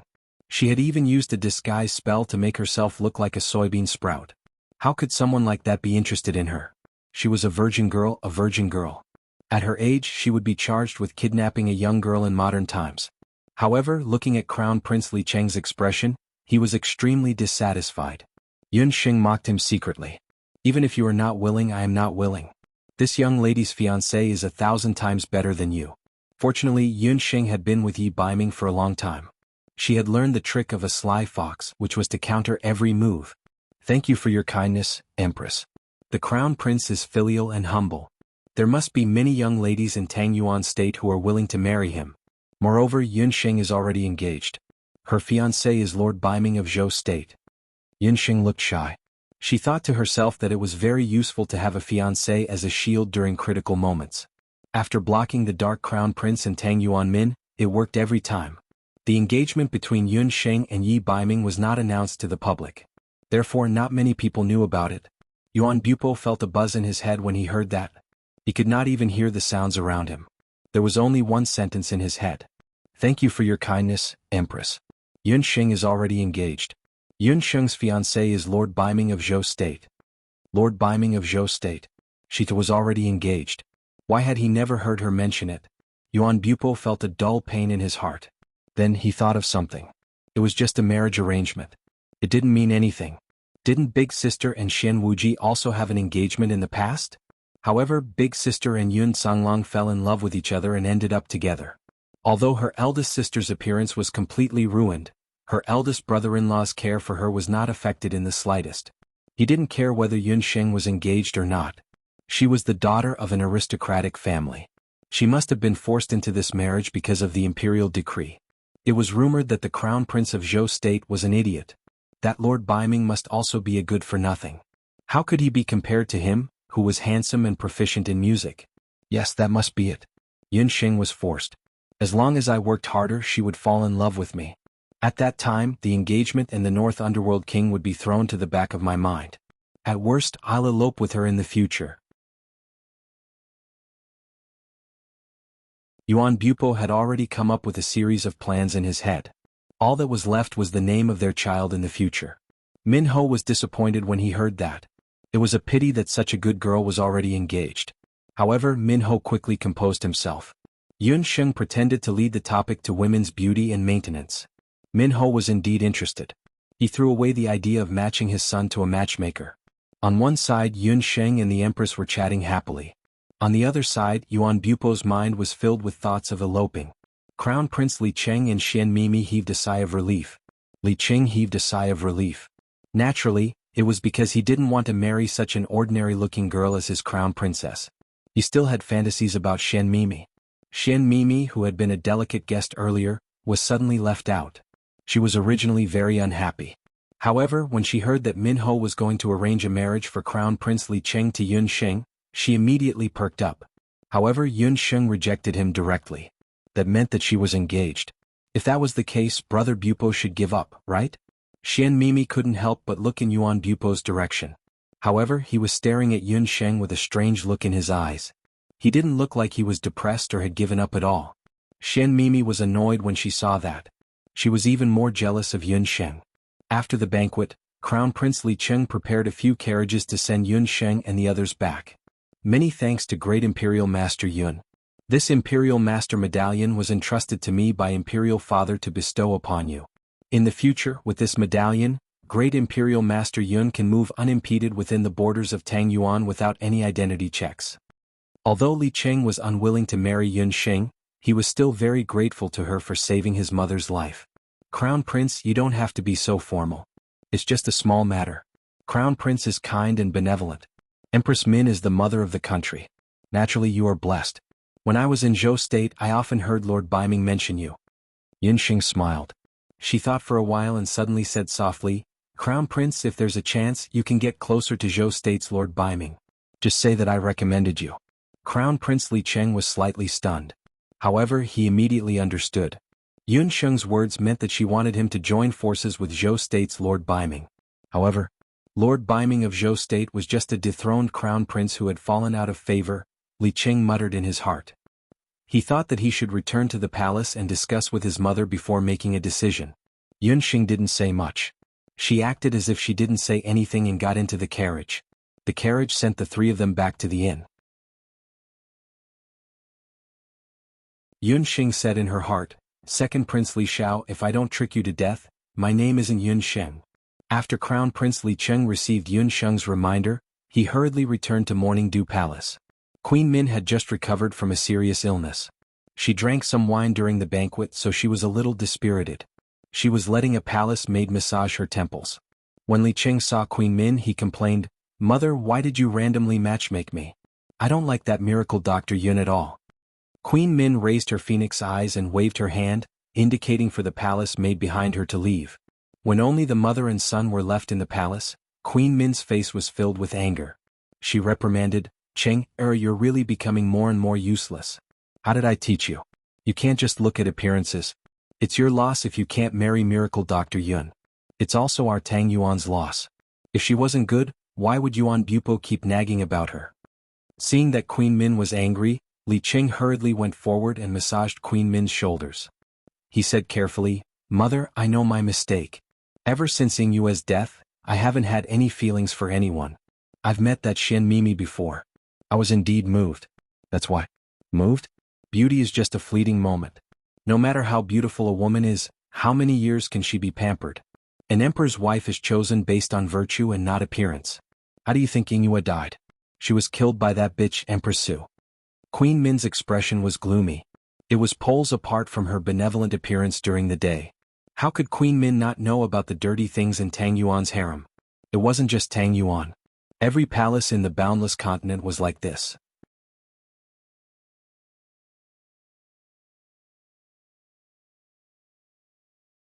Chapter 463. It was a pity that her mother's family had been weakened over the years. She was also getting older and couldn't keep the emperor's favor. When Yingyue was pregnant for 9 months, her body was always strong. If she gave birth to a child, he would be the first grandchild of the imperial family. Li Cheng's position as crown prince would be more stable. When Empress Su found out, she secretly killed Yingyue. When Crown Princess Yingyue was about to give birth, she lost a lot of blood. When the child was born, he had been suffocated for a long time. It was a full-term baby boy. Mother, why did you hide this from me? When Crown Prince Li Cheng heard this, he felt like the world was spinning. He had never thought that his crown princess and his son were killed by Empress Su and her son. Yingyue was his first wife. Their temperament was similar. The couple was deeply in love. If I didn't hide it from you, wouldn't you fight Empress Su? If you don't like Yunxing's looks, you can take a concubine. With her medical skills, she can help you deal with Empress Su and her son. She can make your concubines give birth to children. Xian Mimi can't compare to her in this aspect alone. Baiming Wang of Zhou State is so lucky, Minho said enviously. Crown Prince Li Cheng was silent. He understood Minho's meaning.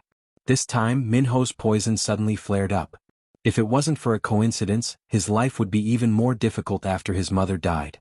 After knowing the truth, Crown Prince Li Cheng hated Li Xiao and her son even more. But after his mother was poisoned and Empress Su and her son covered the sky with one hand, Crown Prince Li Cheng grew some brains. He suddenly remembered the person Yun Sheng told him about. Mother, I have another thing to report. Just now, Dr. Yun mentioned Baiming Wang to me. She seems to want to make me cooperate with Baiming Wang, Li Qing said in a low voice. When Queen Min heard this, she was a little surprised at first, but she quickly understood. The North Nether King's fiancé saved my life. According to etiquette, you should prepare a gift as a reward. Baiming Wang, Tang Yuan, Crown Prince Li Qing sent a gift. In Wushuan Wuji Pavilion, Yi Baiming suddenly received a gift. Tang Yuan and Li Qing? Yi Baiming was a little unfamiliar with this name. He was a nosy prince. He didn't have a position in the court and didn't have much contact with the envoys and princes of other countries. However, some time ago he robbed Tang Yuan's second prince Li Xiao of a batch of purple gold Oregon. However, Yi Baiming believed that Li Xiao would never know that it was him, a nameless former crown prince of Zhou state, who had stolen his ore. This prince does not have any dealings with the Tang Yuan kingdom, so there's no need for a gift of thanks. Throw it out, Yi Baiming coldly replied. But the other party said that this gift is related to His Highness's little fiancé, Divine Dr. Yun. About the little wild cat? Yi Baiming raised his beautiful eyebrows. The little wild cat actually ran to Tang Yuan? Shouldn't she be in the Grand Emperor city? After ordering someone to bring in the gift of thanks, Yi Baiming received a gift letter from Tang Yuan's crown prince Li Cheng. The letter was personally written by Li Cheng. It said that when Yun Sheng was passing by Tang Yuan, she was ambushed. She happened to pass by Tang Yuan and accidentally saved Tang Yuan Min. After that, she was conferred the title of Great Tang's national champion. When he saw the word, ambushed, Yi Baiming's expression changed slightly. Crown Prince Li Cheng's words all pointed to Tang Yuan's Li Xiao as the culprit. Li Xiao again. Yi Baiming's thin lips slightly pursed. A biting cold murderous aura flitted across his eyebrows. When he saw the two words Yun Sheng, the murderous aura suddenly disappeared. Like the sun after the rain, a somewhat evil smile appeared on his foxy face. The little wild cat admitted that he was her fiancé in front of outsiders? Although he couldn't help but be a shield, Yi Baiming was incomparably carefree. This little wild cat was indeed someone who didn't know her place. It seemed that Li Xiao had angered her. This fellow was very lazy and pushed her to his side. Forget it. Someone who offended his little fiancé would not be able to escape the word, death, sooner or later. The Tang Yuan kingdom was the headquarters of the Dharma temple. Sooner or later he would devour Tang Yuan. It was just that the time was not right yet. Since the little wild cat had spoken, no matter how cowardly and incompetent Crown Prince Li Cheng was, he could still make him a puppet emperor of Tang Yuan. A wave of dark magic elements fluctuated in Yi Baiming's hand. Li Cheng's letter immediately turned into a wisp of green smoke. Li Cheng sent news of Yun Sheng. This made Yi Baiming happy but also somewhat angry. After not seeing the little wild cat for a while, she ran all over the continent. At the end of the letter, Crown Prince Li Cheng mentioned that Yun Sheng and the others were going to the Immortal Residence. Immortal Residence country?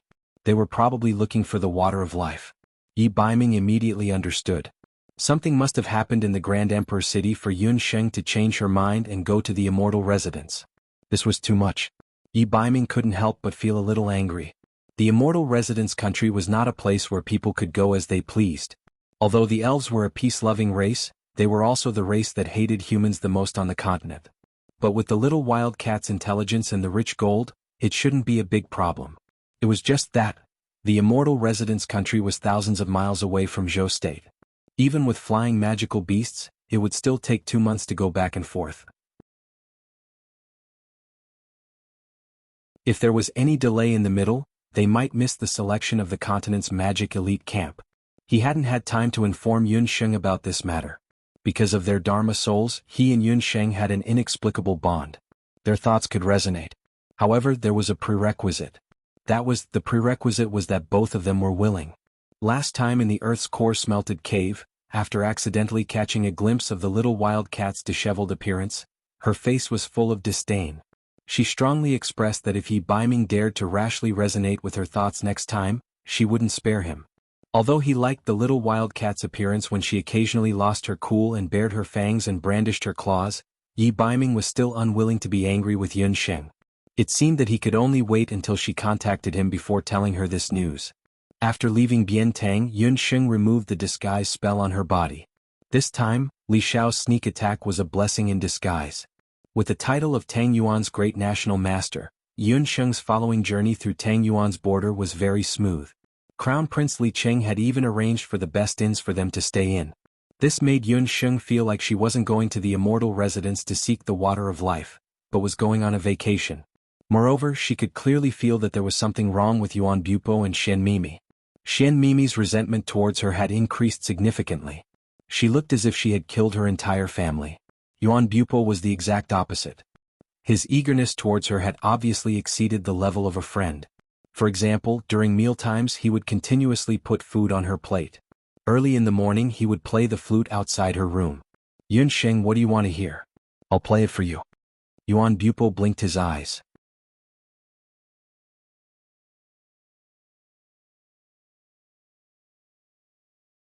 Chapter 464. It was another morning where she could meditate properly. Yun Sheng had no choice but to walk out of her room after being played by the flute. Di Hong Song. Yun Sheng was not a fool. Since Yuan Bupo had to play the flute every day, she might as well let him play the last 3 chapters of the Di Hong Song. Yun Songlong had only taught Yun Sheng the first 3 chapters of the Di Hong Song. Yun Songlong and Yuan Xiaohua had only pledged their lives to each other. Yuan Xiaohua was cautious and did not dare to teach Yun Songlong the last 3 chapters of the Yuan family. Yuan Bupo was put in a difficult position when he heard that Yun Sheng wanted to listen to the last few chapters of the Di Hong Song. He scratched his head and stole a glance at Yun Sheng. In the morning Yun Sheng looked as if she had brought morning dew. She was exceptionally beautiful. The Di Hong Song can't be taught to outsiders unless you're from the Di Hong city. Yuan Bupo stuttered when he said the short sentence. He was tactful enough. If the same words came out from the night fox's mouth, it would definitely sound different. That fox would definitely say in a domineering manner, "You can listen to it, but you have to be my woman." Yun Sheng pursed her lips and turned to leave. She was really not interested in the Di Hong city. Yuan Bupo thought that she was angry, so he stopped her in a hurry. His face that was as handsome as a woman's had a layer of red glow that resembled the morning glow. "I'm afraid of you. I'll boast. However, this is the only time." Yuan Bupo was able to show a cold face to other women. However, when facing Yun Sheng, he was unable to harden his heart. "Just this once," Yun Sheng said slyly. Yuan Bupo would never have thought that Yun Sheng's memory was extraordinary. The Di Hong Song, which was difficult for others to understand and memorize in one go, was difficult for her. She only needed to listen to it once to memorize it. Yuan Bupo really started playing the Di Hong Song. This was a famous ancient song. Every chapter was different, and the effects it produced were also very different. In the inn, Xian Mimi's expression changed when she heard the flute music. When she arrived at the courtyard, she saw Yuan Bupo standing beside Yun Sheng. He was looking at Yun Sheng affectionately, and she was the only one in his eyes. Yun Sheng, on the other hand, was lazily sitting on a stone table, listening to the sound of the flute. Brother Bupo actually played the last 3 chapters of the Imperial Hong Pavilion to an outsider? I must tell father about this matter. If the people outside of Grand Emperor City learn the Di Hong Song, only death awaits them. Yun Sheng, don't be complacent.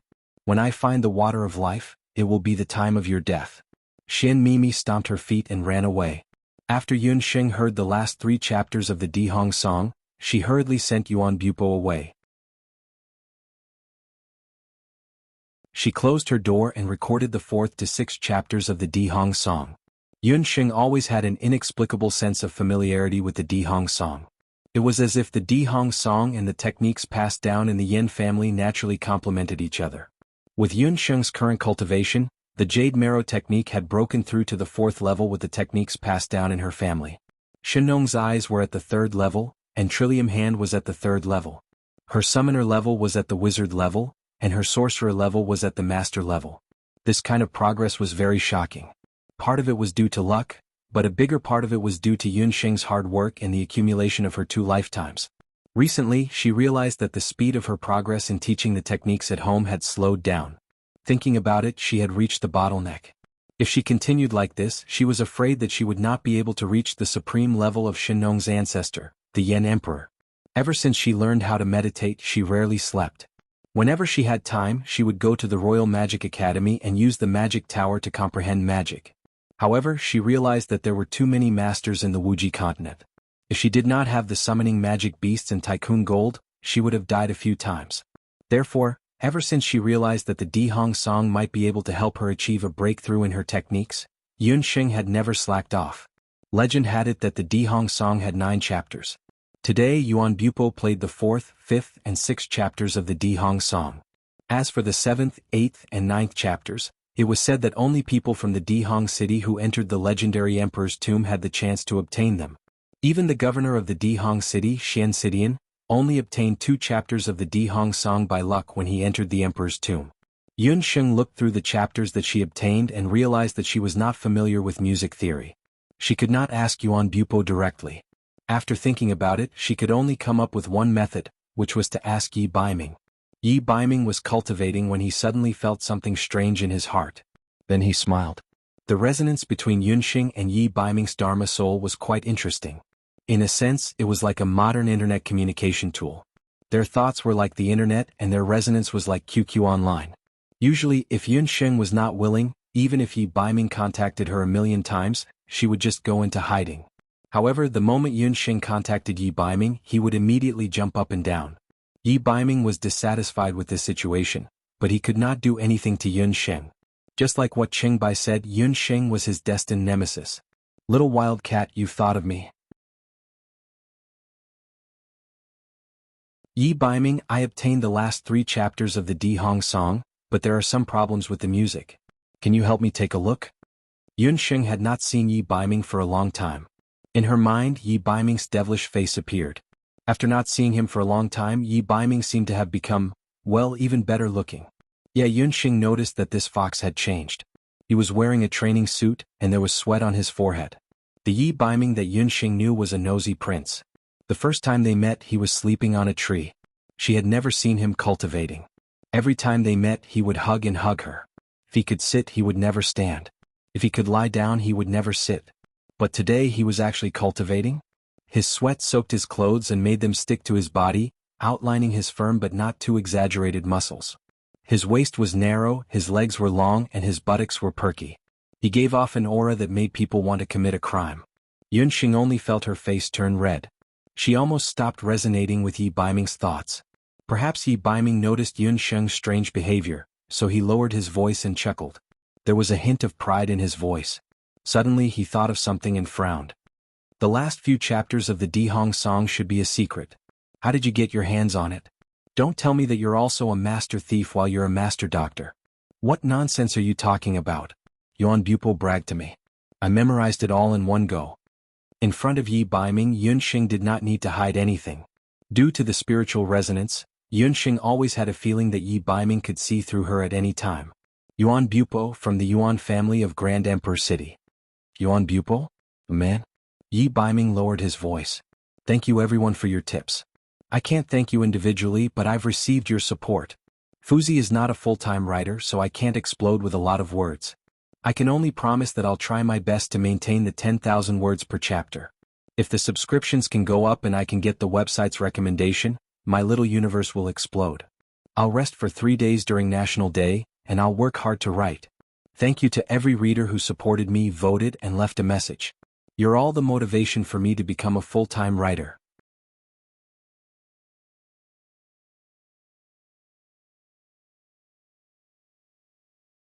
Chapter 465. In Yunxing's ears, it was like someone was blowing air into her ear. Yunxing remembered that day in the medicinal hall when Yi Baiming bit her earlobe. Her heart suddenly jumped.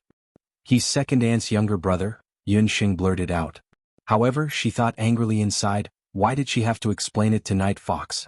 Little wildcat, you seem to have forgotten something. You're now a married woman. In the future, you're not allowed to mention any other men in front of me. Otherwise, the next time we meet, I'll properly teach you your duty as a fiancé, Yi Baiming said domineeringly. Night Fox, are you jealous? Yunxing suddenly understood. She was jealous. I'm jealous, Yi Baiming said matter-of-factly. Our engagement is just a cover-up, Yunxing said helplessly. This kid actually took it seriously.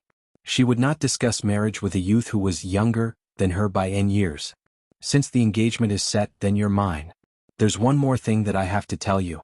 Regardless of whether or not you can find the water of life, you have to hurry back to Zhou State in 2 months. Yi Baiming did not want to push Yunxing too far. He had known Yunxing for many years. He also knew that the little wildcat was different from any other woman he knew. She valued friendship, but she was most afraid of restrictions. For some reason she was especially slow when it came to the feelings of men and women. Whether it was Yuan Bupo Duguxiu or Xiao Wenshu from the Temple of Dharma whom he hated the most, they all had feelings for her. However, she could ignore them. If she wasn't naturally slow, then she was naturally a little fool when it came to feelings. However, this was also good. Once he kidnapped her into the elite camp of the mainland and cut her off from everyone else, he would have plenty of ways to train the little fool. This was also why Yi Baiming did not hesitate to use a marriage contract to tie Yunxing down. 2 months? We haven't reached the Immortal Keeper Nation yet, so we're still in a bit of a rush. Yunxing wasn't too sure. In 2 months, the selection for the Continental Magic Elite Camp will begin. This time you must obtain this spot. Yunxing went to the Wushuan Limitless Martial Arts School in the name of an exchange student. At that time, the exchange period agreed upon by the martial arts school and the academy was 4 years, which was limited to the next divine artifact search. However, during this period of time, Yunxing's student status remained in the Royal Magic Academy. This also meant that she had the qualifications to participate in the Royal Magic Academy's selection this time. However, the prerequisite was that Yunxing had to rush back before the selection in 2 months. Elite Mage Camp? I've thought about joining the Elite Camp, but I'm not interested in competing with the people from the Royal Magic Academy. Yunxing still had some recollection of this term. She remembered that when she was in Wuxia City, the female magician called Blue was a member of the Magic Elite Camp of the continent. It was said that the Elite Mage Camp was the headquarters of the geniuses. Geniuses from all over the continent would gather in the Elite Mage Camp to receive the continent's best guidance in magic and battle techniques. However, Yunxing did not intend to join the Elite Mage Camp. She had never liked to interact with these so-called geniuses. Moreover, since it was the Royal Magic Academy's internal selection, needless to say, Chen Lianer would definitely participate. She did not like interacting with Chen Lianer. Yunxing did not realize that she was already a monstrous genius. You must join. Yi Baiming's tone was non-negotiable. This prince wants to join the Elite Mage Camp. What he meant was, if you don't want to see your dear fiancé and Chen Lianer being lovey-dovey for the next few years, then you should obediently follow the man you married and follow him to the elite camp of the continent with me. Yunxing wanted to refute, but for some reason when she thought of Yi Baiming and Chen Lianer's faces overlapping, she felt a little depressed. However, she still refused to admit it. I'm not going. Yi Baiming persisted. If you want to learn dark magic, then you must go to the elite mage camp. When Yunxing heard about dark magic, she was like a cat that had heard a fish. She immediately perked up. Dark magic? Most of Yunxing's magic, including wind, earth, water and fire, had already reached the intermediate level. She had even comprehended some profound magic. However, her dark magic was still stuck at the most basic level. There was no other reason other than the fact that the mage temple had banned it, so there were very few opportunities to learn dark magic on the continent. Yunxing could only rely on the books in the Royal Magic Academy, so there was no way for her to learn dark magic of a higher level. Therefore, when she suddenly heard that the elite mage camp could learn dark magic, Yunxing had such a reaction. You're not tricking me, are you? How can the elite mage camp break the rules and learn dark magic? Yunxing did not understand. The mainland's understanding of dark magic is a little extreme. However, due to the huge influence of the Temple of Sorcery, most countries including Tang Yuan rarely see traces of dark magic. However, the mainland's magic elite camp is different. They only have one purpose, which is to pursue the highest level of magic and battle techniques.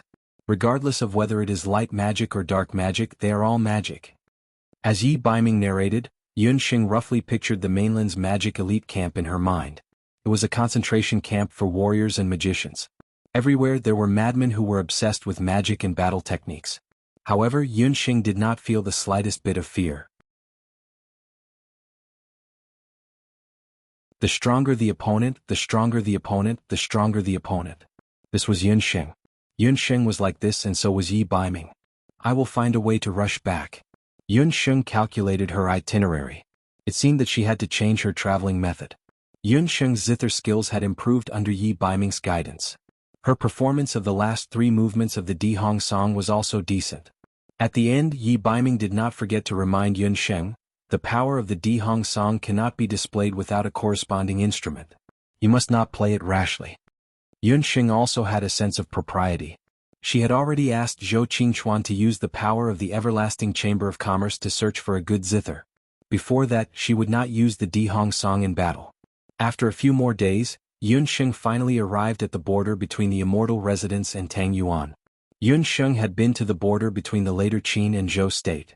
She had also been to the border between Zhou state and Tang Yuan. However, there was no border like the one between Tang Yuan and the immortal residence. Most of the countries would build a common city between them. However, there was no city between Tang Yuan and the immortal residence. The border of the immortal residence is just ahead. We can only send you here. A few of the Tang Yuan guards in charge of escorting them asked.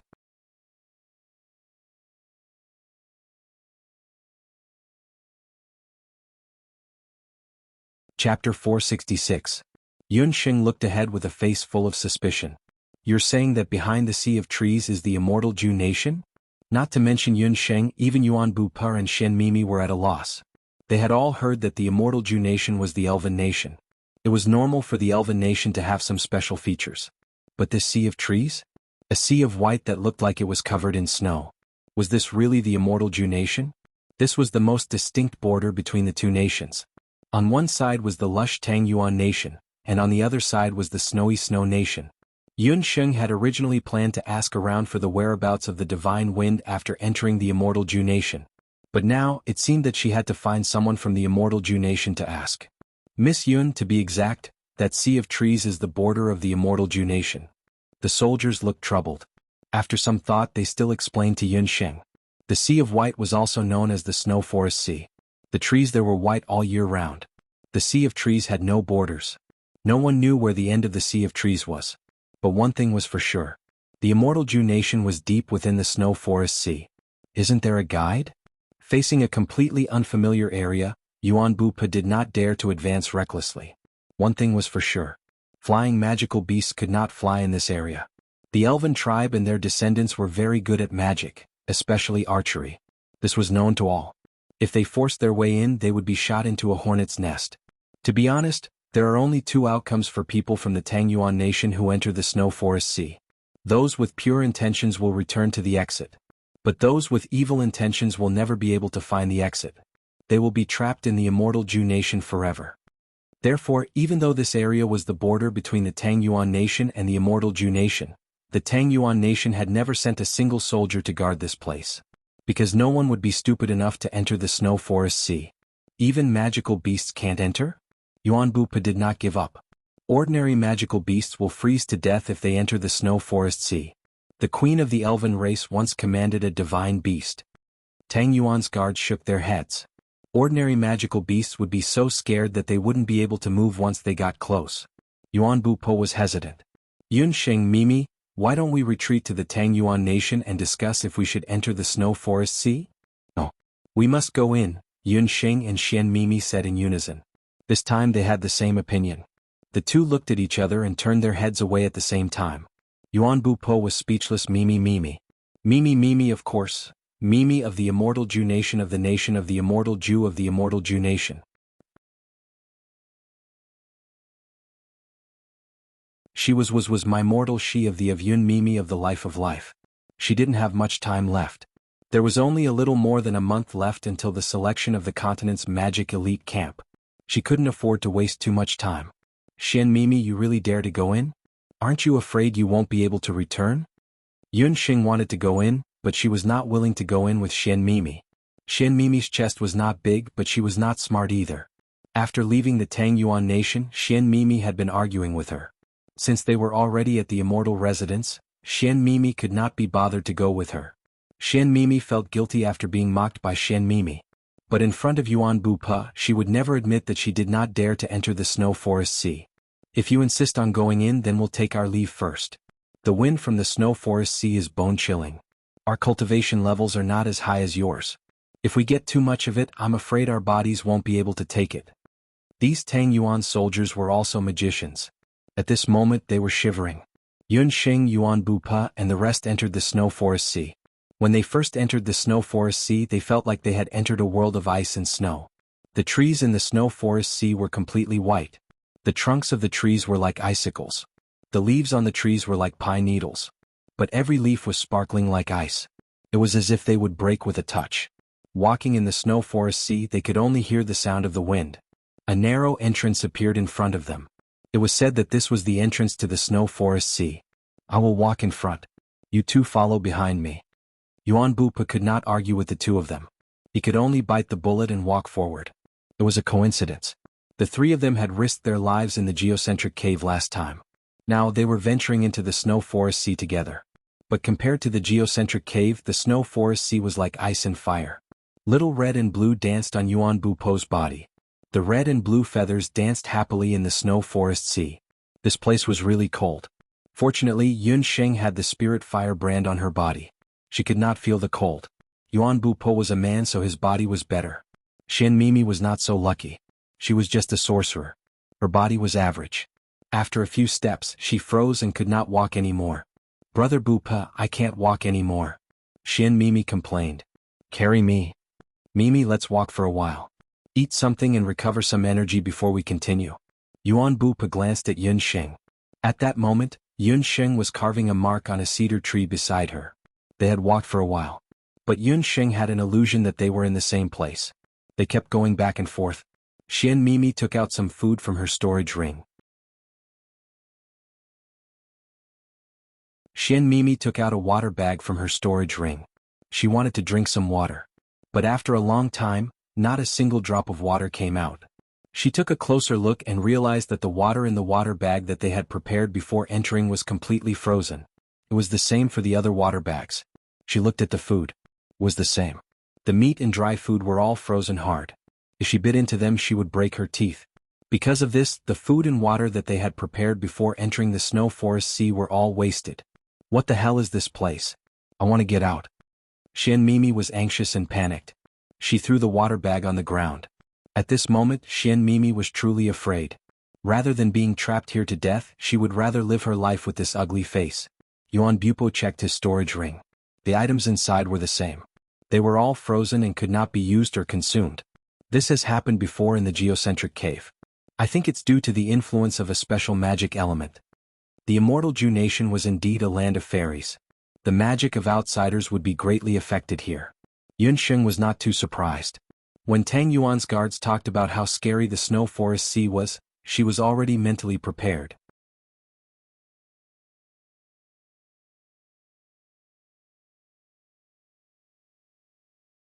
Chapter 467.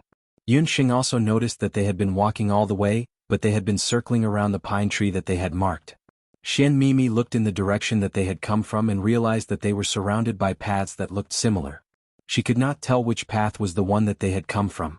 If you want to go out by yourself if you can find a way out. Yun Sheng grabbed a handful of snow from the ground and put it in her mouth. She chewed a few mouthfuls and felt her cheeks turn cold. However, the snow water here was not bad. It had the fragrance of pine trees. Brother Bupo. Xian Mimi did not give up. Shut up. If you make any more noise, I'll leave you alone. Yun Sheng glared at Xian Mimi. Mimi, stop fooling around.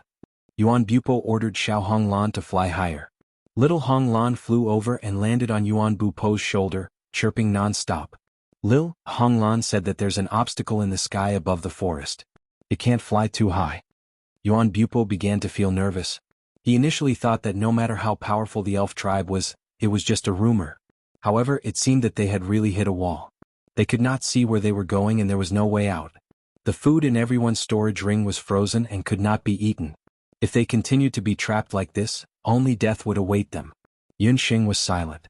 She listened to the sound of the wind. At that moment, the spirit stone on Yun Sheng's magic scepter glowed with a green color. Demonic Spirit Soul Stone? Yun Sheng's demonic spirit soul stone was given to her by Shin Feng. It was the first time that the spirit stone glowed. The spirit stone glowed brighter and brighter. A beautiful spirit appeared. The elf was very small, like a small green butterfly, but she had the body of a human and a pair of pointy ears that protruded from the wind. She did not expect the spirit stone given to her by divine wind to suddenly wake up after entering the immortal Ju nation. Perhaps it had sensed that it had returned to its hometown, which it had not seen for a long time. The demon spirit butterfly happily danced in the sky, drawing beautiful emerald trails. Chirp chirp. Xiao Honglan seemed to be very interested in this beautiful little thing. It chased after the Chi Mei fairy butterfly. The spirit butterfly quickly flew to Yun Sheng's side and gently touched Yun Sheng with its wings. Quick, follow it. It said that it knows the way home. Yun Sheng felt an unfamiliar language being transmitted to her. Yuan Bupo and Xian Mimi were still immersed in this strange scene. After being reminded by Yun Sheng, the two of them quickly followed Yun Sheng and followed the Chi Mei fairy butterfly as they ran forward. The three of them only felt waves of icy cold wind blowing past their ears, and countless tall pine and cypress trees swept past them. The spirit butterfly's agile body as it led the way. Gradually, the few of them left the core area of the Snow Forest Sea and entered the outer area. Just as Yun Sheng and the others entered the outer area of the Snow Forest Sea, in a majestic city not far from the Snow Forest Sea, a few white-haired, blue-eyed elven archers who looked like enlarged versions of the spirit butterfly heard the alarm. There are outsiders in the direction of the Snow Forest Sea. As if they were facing a great enemy, the elven soldiers immediately gathered more than 100 people and rushed towards the Snow Forest Sea. Quick, look in front. We should have already entered the immortal Ju nation. After running for a while, Yun Sheng and the others were exhausted. The spirit butterfly danced happily in the air. At the end of the Snow Forest Sea, a few miles away, they could see a majestic city of ice and snow. The city of ice and snow was like a palace that only existed in fairy tales. Under the bright sunlight, it reflected a colorful luster. Yuan Bupa had always thought that the Grand Emperor City was the real city. However, compared to the city of ice and snow in front of him, he who came from the Grand Emperor City felt ashamed. The elves and their descendants craftsmen were world famous. The city they built was so beautiful that it did not seem like a palace in the mortal world. The three of them walked forward. Suddenly, little Honglan let out a sharp cry in the sky. Then, more than 100 snow-white figures appeared in the sky. They were elven archers. Their white hair danced in the wind and they held magic bows in their hands. The person in the lead had an exquisite face like an ice sculpture. However, his expression was cold. Outsiders? What's your purpose in entering the immortal Ju nation? The Snow Forest Sea was not an ordinary forest. It was an illusion array set up by the intelligent elven ancestors. Ordinary people could not pass through it. For many years, Icefall City, which was the outermost and most important defensive city of the immortal Ju nation, relied on the Snow Forest Sea to defend against foreign enemies. However, some outsiders would unintentionally break the illusion array of the Forest Sea and break into Icefall City. The elves who didn't like fighting would erase the memories of outsiders who accidentally broke in and send them out. However, the elves would imprison those who tried to spy on the elves' treasures forever in Icefall City. Therefore, Icefall City was also where the elves' biggest prison was located. Although these elves looked very beautiful, their faces were cold and this place was also very cold. We're here to look for the water of life. After seeing the elves, Xian Mimi thought that everything was safe. She could not wait to find the water of life and leave this damned place as soon as possible. When Yun Sheng heard this, he almost cursed out loud. Most elves did not seem to understand the human language. The captain who could understand the human language understood Xian Mimi's words. Human thieves, catch them. She had seen stupid people, but she had never seen such stupid people. Xian Mimi's words were like a robber running to the police and yelling, "This is a robbery, take out your guns." The water of life was the holy water of the elves. Even the elven royal family could not obtain much of it in a year. Xian Mimi, an intruder, actually asked for the water of life? Sure enough, the elven archers of the Ice Clan all frowned. The bows in their hands flickered with magic light. Run. Being faced by 100 elven archers who were good at shooting, Yun Sheng's first reaction was to run without any hesitation. With a whoosh, a magic ice arrow fell on a stone beside Yun Sheng. Whoosh, another arrow was shot, and the rock immediately exploded. A magic array quickly formed between the two arrows. Almost at the same time, Yun Sheng, Yuan Bupo, and the others felt the magic souls in their bodies stiffen. A strange feeling surrounded them. Not good. Their Dharma souls were sealed. Cold sweat appeared on the foreheads of the three people. There will be a major turning point next. Wait for me to smash my phone. I'm going to write Happy National Day double monthly ticket period True Love Kong Meng Star.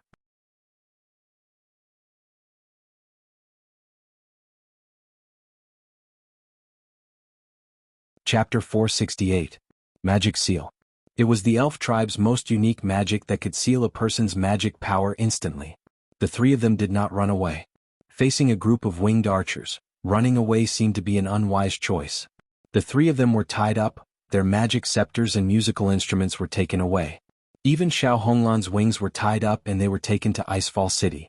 The fairy butterfly saw that Yun Sheng was taken away and hesitated for a moment before it flapped its wings and escaped. When they were close to Icefall City, Yunxing noticed that the city was built in front of a huge icefall. The icefall formed a natural city wall. They passed through the icefall and walked inside.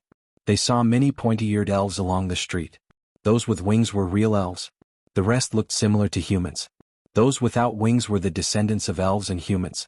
The elf tribe did not have a good impression of humans. After knowing that Yunxing and the rest were here to steal the water of life, the three of them were locked up in Icefall City's prison. Yunxing and Xianmimi were locked up in Icefall City's prison. It was a natural ice house. The prison cells here were separated into male and female cells. They were locked up separately. No one knew where Yuan Bupo was locked up. Looking at the cold cave, Xianmimi's face was filled with fear. Yunxing also frowned. There were already more than 30 prisoners in the prison.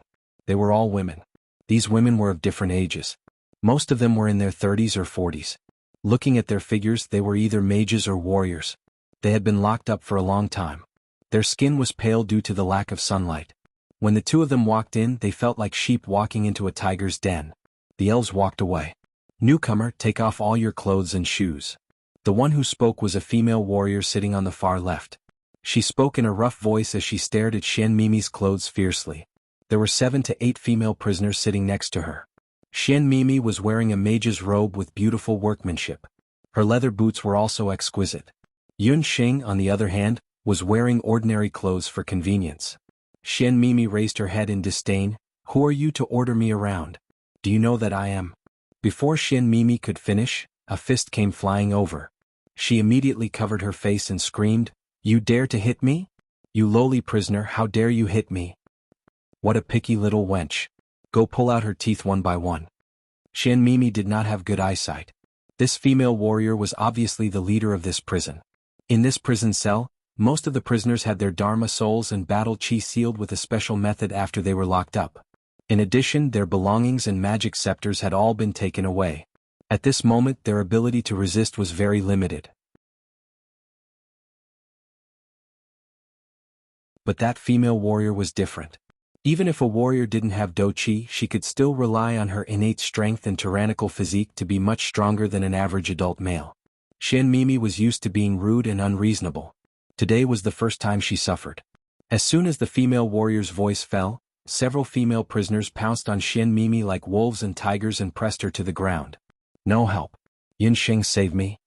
Xianmimi remembered that she still had Yunxing as her companion. The veil on her face had long been torn off. In her panic, the sand and snow on the ground splashed on her face, making her look even uglier. The female warrior looked at Yunxing with disdain. What could a thin and weak female mage do?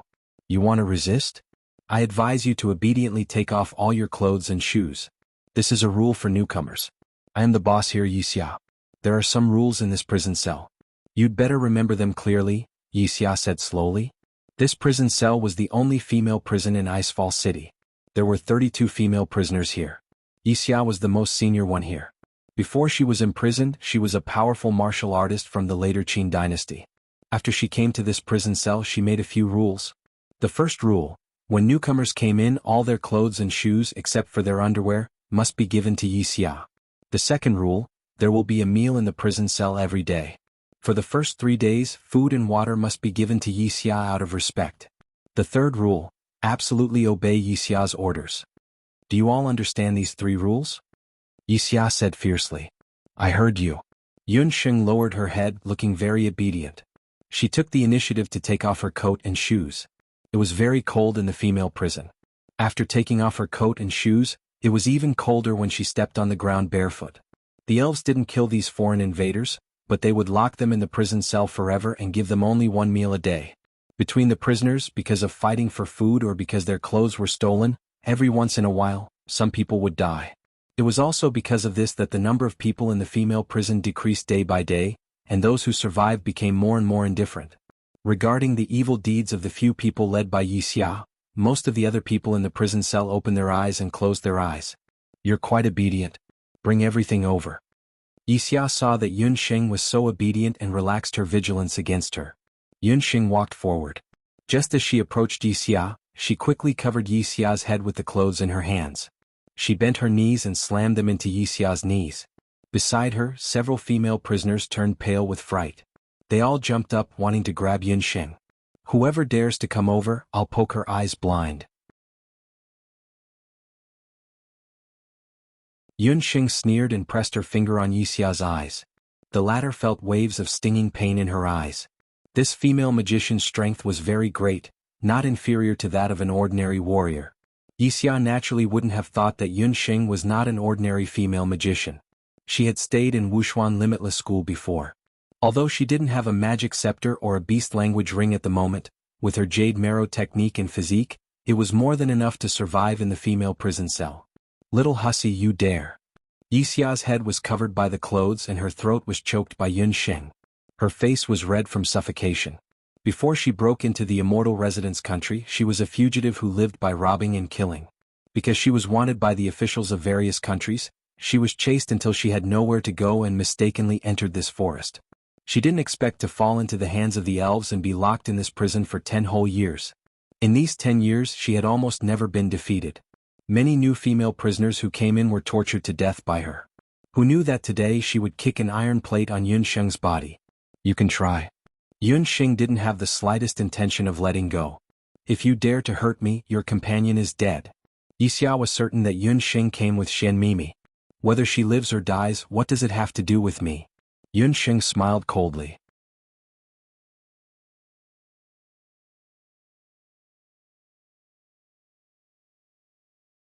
Chapter 469. Xian Mimi's face turned ashen when she heard this. She glared at Yun Xing with hatred. Yixia hesitated when she saw their reactions. What do you want? It's very simple. You be the boss and I'll be the newcomer. I'm not willing to follow any of your 3 stupid rules.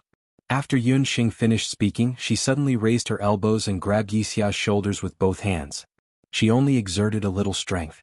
Yixia only felt a kacha sound coming from his hand. He was thrown out and fell flat on his face. Yixia struggled to get up from the ground. She felt a huge pain in her shoulders. She took a closer look and realized that her shoulders had been dislocated in an instant. She glanced at Yun Xing and then at Xian Mimi. Viciousness flashed across her eyes. Let her go. Yixia did not dare to be presumptuous when she realized that Yun Xing was not an ordinary person. She asked someone to let go of Xian Mimi. Xian Mimi quickly ran behind Yun Xing. Although she still hated Yun Xing, she could see that under such harsh conditions without Yun Xing she would not have a chance to survive. These people who were locked up in the prison were all fugitives. After this fight, there was a temporary peace in the women's prison. Yun Xing ignored Xian Mimi. She found a quiet corner in the prison and rested. Xian Mimi curled up into a ball and widened her eyes, guarding against Yixia and the others. In an area far away from the women's prison, Yuan Bupo, who was locked up in the men's prison, was anxious. There were more men's prison cells in Icefall City. Yuan Bupo was locked up in a cell with 8 people. Most of them accidentally broke into the Snow Forest Sea and were locked up here. You said that your 2 companions are locked up in the women's prison? I'm afraid they're doomed. Yuan Bupo asked around and found out that the living environment of the women's prison was much worse than that of the men's. Why do you say that? I don't think the elves are torturing us, nor are they harsh on us. Yuan Bupo also tried to shout, asking the elves to lock him up with Yun Xing and the others, but the elves completely ignored him. The elves were known for being peace-loving and not bloodthirsty. Along the way, Yuan Bupo did not see any torture tools. That's what you think. There's nothing scarier than endless imprisonment. The boss of the women's cell is called Yixia. That person used to be a murderer. If your 2 companions are more docile, they might be able to endure less torture. But if they have a bad temper, they might be tortured to death. The prisoner in the same cell shook his head. Yixia is nothing. At most, it's just a competition of torture. If we meet that she-devil? The person who spoke had a face full of fear. The others also revealed looks of horror. What she-devil? Yuan Bupo was worried. Unfortunately, the Yun Xing he knew was definitely not a docile person. After an unknown period of time, the elves delivered food once. As soon as the food was delivered, everyone fought for it. Yixia's shoulder had yet to be reattached and it hurt terribly. She did not dare to fight with Yun Xing again. After eating a few mouthfuls of food that she did not know the taste of, Yun Xing leaned against the wall. Yixia's words earlier still lingered in her ears. She said that she had been in this cell for 10 years. Did that mean that there was no hope for her to escape once she was locked up? Her thoughts were interrupted by the sound of the door opening. On the other side of the cell, the door was opened. Bang! Two elven soldiers threw a woman with wounds all over her body into the cell. When the woman was thrown in, Wuxia, who was in the corner, trembled. She was like a hungry wolf that suddenly saw a lion standing in front of her. In the cell, the female prisoners who were minding their own business turned their heads around. It was obvious that the female prisoner had been severely tortured. The clothes on her back were torn, and her flesh was badly mutilated. Her pale bones could be vaguely seen. Despite that, the female prisoner's hands and feet were still shackled. This was obviously different from the other female prisoners in the cell. The elves were not violent. After they had locked a person's combat energy and dharma soul, they would not be shackled in the cell. From this, it could be seen that this female prisoner who was being tortured must have committed some heinous crime. The female prisoner was unconscious. She lay on the ground as if she was dead. The atmosphere in the female prisoner's cell became tense. Yun Sheng looked at the wounds on the female prisoner's body. Her healer's blood was boiling. She stood up and wanted to go forward to take a look. "Don't move. Are you trying to get us killed?" Wuxia scolded fiercely. "She's severely injured and she's having a fever." Yun Sheng knew that the female prisoner had a fever when she saw her panting and her heaving chest. In this kind of environment, if the wounds were not treated, the female prisoner's situation would be very dangerous. "She'll die. What a joke." Wuxia snorted as if she had heard the funniest joke in the world. Yun Sheng was too lazy to argue with her. She walked forward and wanted to take a look at the woman's wounds. As soon as she walked in, there was an uproar. A black shadow swept over. It turned out that the female prisoner was not completely unconscious. When she heard the footsteps, she subconsciously flew up and the iron chains on her hands and feet rolled towards Yun Sheng. Yun Sheng did not expect that a seriously injured prisoner with a high fever would be so agile. However, Yun Sheng's reaction was not slow. She slipped and her body moved back a few meters, just brushing past the female prisoner's iron chains. "I'm a doctor. If you don't want the wounds on your back to rupture and die from a high fever, it's best to let me take a look at your wounds." Yun Sheng observed and found that Wuxia's group, for unknown reasons, were very afraid of this female prisoner. The more this was the case, the more she wanted to be on good terms with this female prisoner. Yun Sheng knew very well that she could not be locked up here forever. Since this female prisoner had been taken out for interrogation, there must be a special reason. Perhaps she could find out a way to escape from the prison from her. Hearing Yun Sheng's words, the female prisoner stopped in her tracks. She looked up and her hair was thrown aside, revealing a mask. The patterns on the mask were very strange. Only a pair of eyes were revealed, but even just a pair of eyes lit up the entire cell in an instant. It was a pair of almond-shaped eyes. Under her thick and long eyelashes, her pitch-black eyes were like the night stars. Even in a country like the Elf Kingdom that was rich in beautiful men and women, it was difficult to find such a pair of soul-stirring eyes. Just these eyes alone made it easy to guess that the female prisoner must be very beautiful. Other than the mask on her face, the woman's entire body was like a jade sculpture. Her hair was silvery white, and other than the mask, the rest of her skin was like the finest cloud satin, exuding a seductive charm from her bones. She was a natural beauty and her entire person was so unreal.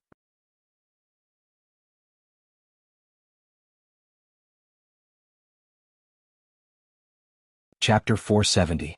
"You're a doctor?" The woman's eyes were very beautiful, but her voice was very unpleasant. When it landed in her ears, it was as if a file was being scraped hard. "I'm a doctor from Zhou State." "Zhou State?" A trace of hesitation flashed across the woman's eyes. The female prisoner heard Yun Sheng mention Zhou State. Where was Zhou State? The name sounded a little familiar. The female prisoner felt a dull pain in her head. She wanted to think clearly, but her mind was muddled. There seemed to be a hand in her mind. Every time she vaguely recalled a figure, that hand would quickly scatter her memories. This female prisoner was a felon. After Yun Sheng and the others were locked in prison, their shackles were removed. However, this female prisoner's hands and feet were all shackled with magic shackles. Moreover, upon closer inspection, one would find that her magic shackles were very special. They were actually magic shackles made of a mixture of 4 magic elements. The cold magic shackles made her slender limbs look even thinner. Her body shook and she fell to the ground on her back, making a dull sound. When the people in the ice prison saw that the masked female prisoner had fallen, no one dared to go forward. All of them only avoided the masked female prisoner vigilantly. "Xian Mimi, help me carry her to the corner." Yun Sheng gave Xian Mimi a look. Xian Mimi walked over reluctantly. Yun Sheng was her backer now. Yun Sheng lifted the woman's long hair and saw her wound. What a serious injury. Yun Sheng had seen countless thrilling scenes since she started practicing medicine, but this was the first time she saw such a shocking wound on a woman's body. There were hundreds of messy whip wounds, some horizontal, some vertical, all over the place. Compared to the skin on the masked female prisoner's body, it was even more shocking. What kind of felony would make the elves, who had always loved peace, treat this female prisoner so heavily? What did she do? Why did she have to be punished so severely? Yun Sheng was puzzled as she checked the wound. No one in the cell answered. Yun Sheng didn't ask further. In this cell, people's hearts were as cold as ice. Her body is so hot, Xian Mimi exclaimed. Yun Sheng touched the woman's forehead. Sure enough, it was scalding hot. Yun Sheng checked the woman's pulse and heartbeat, and found that her heartbeat was very fast, and her body temperature was shockingly high. The wound must have been infected, causing tetanus. If the fever didn't subside, even if the woman managed to survive by the time dawn came, she would have turned into a retard. Yun Sheng couldn't help but frown. The facilities in the cell were very simple. There wasn't even a bed. Her orc speech ring and magic scepter had all been confiscated. He didn't have any medicine or tools on hand. What should he do? Yun Sheng thought for a while. She couldn't cook without rice. In a situation where there was no medicine to be used, she could only use the materials on the ground. She casually grabbed a handful of clean snow from the ground. There was nothing in the ice cell except for snow everywhere. Yun Sheng quickly squeezed the snow into a small ball and threw a piece to Xian Mimi. What are you doing? Xian Mimi was annoyed. Let's cool her down physically. You use this snowball to follow my method and gestures. Wipe her armpits, knees, armpits, limbs, and her entire body until her body temperature drops. After Yun Sheng finished speaking, she took the lead and started to move her hands. You want me to serve a female prisoner? Xian Mimi's spoiled temper flared up again. You're also a female prisoner now. Either you help or get lost. Yun Sheng shouted sternly. Xian Mimi was frightened by Yun Sheng's imposing manner. She could only look at Yun Sheng's actions with resentment. Following Yun Sheng's instructions, she squeezed the snowball and wiped the masked female prisoner's body. There were only women in the female prison. Yun Sheng didn't have any concerns. She took off the woman's outer clothes. The woman's outer clothes had long been torn apart. The outer clothes were still covered with flesh and blood. With a rip, a large piece of skin on the woman's back was torn off. Even Yun Sheng's heart trembled for no reason when she made her move. The woman, who had fallen into a coma due to her high fever, stiffened her back and didn't make any unnecessary sounds. This was a very strong-willed woman. She wouldn't beg for mercy even when she was being tortured. Yun Sheng thought as she continued to wipe the woman with ice and snow. Xian Mimi wiped for an hour and refused to do any more. Yun Sheng could only hold on by herself. After 5 to 6 hours, Yun Sheng's fingers were stiff. A layer of ice had formed on the woman's body and then evaporated into a thin layer of mist. The temperature of the masked female prisoner's body had also dropped. Yun Sheng touched the woman's forehead with her hand. After confirming that the fever had subsided, she breathed a sigh of relief. Her body temperature is normal. She'll be fine after drinking some water.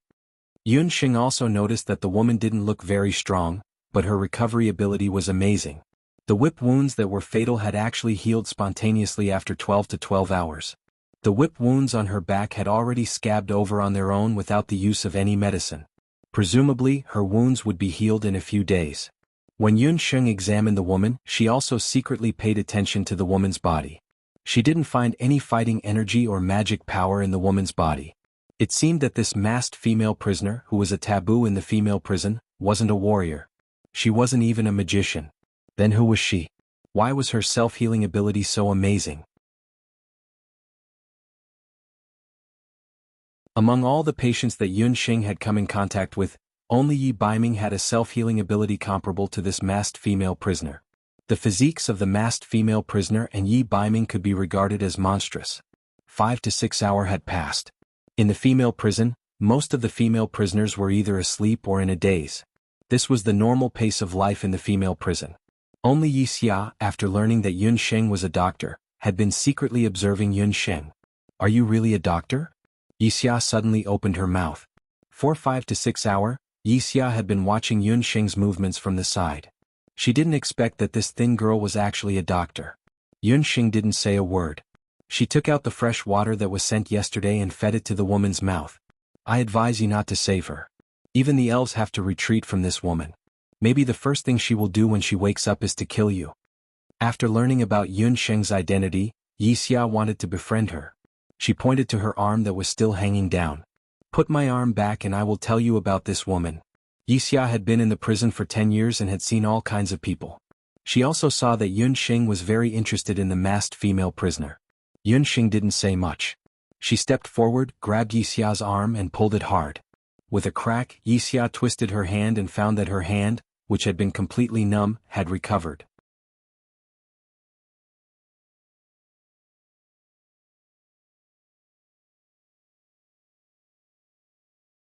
Chapter 471. Before Wuxia was locked up in the female prison, she was a wanted warrior. She had been on the run for many years, so she knew some superficial martial arts. When Yun Sheng dislocated her arm, she thought that she was careless and accidentally fell into the other party's ambush. However, when she secretly wanted to set her arm back, she found that Yun Sheng's treatment method was very special. She actually couldn't set her broken arm back. Wuxia naturally didn't know that Yun Sheng's treatment method was special because she secretly used a hidden needle when she made the move. If Yun Sheng didn't personally treat the needle, Wuxia's arm wouldn't be able to recover for the rest of her life. Seeing that her arm had recovered, Wuxia opened her mouth to speak. "That woman is a lunatic." Not long after she was locked up, she killed an elven guard who came to deliver food. When Wuxia talked about that incident, she couldn't help but shiver. She boasted that she was a murderer who killed people without batting an eyelid, but after being locked up in the ice prison, she didn't dare to act presumptuously. The magic arrows of the elves were really powerful. Anyone who was shot would have their movement restricted, and the magic souls of the magicians sealed. Without the magic of the elves, it was impossible to recover. As a result, these once notorious fugitives didn't dare to act presumptuously in the ice prison of Icefall City. But that masked female prisoner was different. Her skills seemed to have nothing to do with magic power or doqi. She killed that elven guard in the blink of an eye. It was also because of this incident that the elves, who had always loved peace and didn't want to kill, took special care of the masked female prisoner. Not only did they put her in shackles, they also imposed additional punishments on her. Every 10 days, the elven guards would take the masked female prisoner out alone and give her 100 lashes. The elves' weapons were all very powerful and could slowly wear down a person's magic soul and doqi. This female prisoner had been locked up for more than 3 years and had been whipped more than 30 times. She became weaker each time, but she was able to survive every time. This time was the most serious. If it weren't for Yun Sheng, she probably wouldn't have been able to survive. That female prisoner was actually able to kill an elven guard in one move? When Yun Sheng heard this, she still didn't believe it. The elves of Icefall City were the bravest and most warlike elven warriors of the Immortal Keeper nation. Their elven magic was very powerful, and most of them cultivated both magic and martial arts. In a situation where her magic soul was suppressed and her doqi circulation was impeded, she was still able to kill him in a single move. Just how powerful was this masked woman? As he spoke, the woman on the ground let out a soft sound. "You saved me?"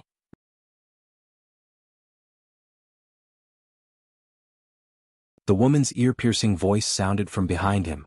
Although she had just woken up, her voice sounded very clear. She didn't sound like someone who had almost died from a high fever. From this, it could be seen how amazing her recovery ability was. Although the masked female prisoner did not say anything, the moment she woke up, she began to examine her body.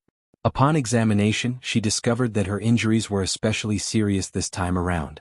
While she was unconscious, she could feel that someone was constantly cooling her down. At the same time, that person was constantly whispering in her ear, "Hang in there." That voice was very friendly. "Senior, you're awake." Yun Sheng was not frightened by Wuxia's words. When she heard Yun Sheng's voice, the masked female prisoner's brain suddenly twitched. The masked female prisoner curled up her body, not knowing whether it was because of pain or because of her injuries. "What's wrong with you? Are you still not feeling well?" Yun Sheng wanted to go forward and check.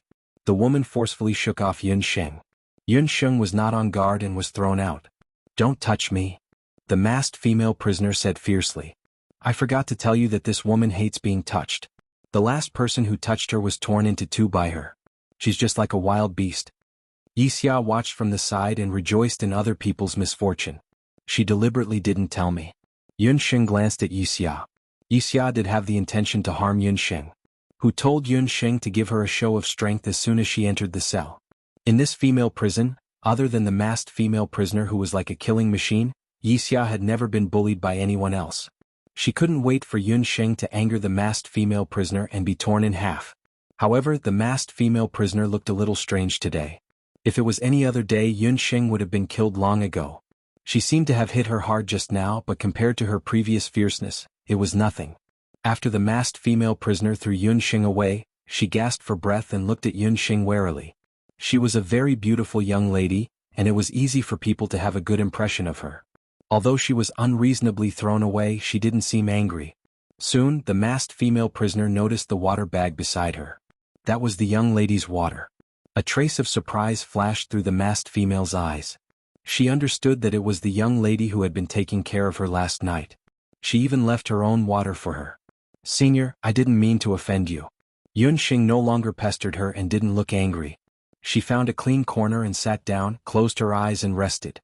Without magic power and with the demon sealing arrow, she was busy all night and her situation wasn't good.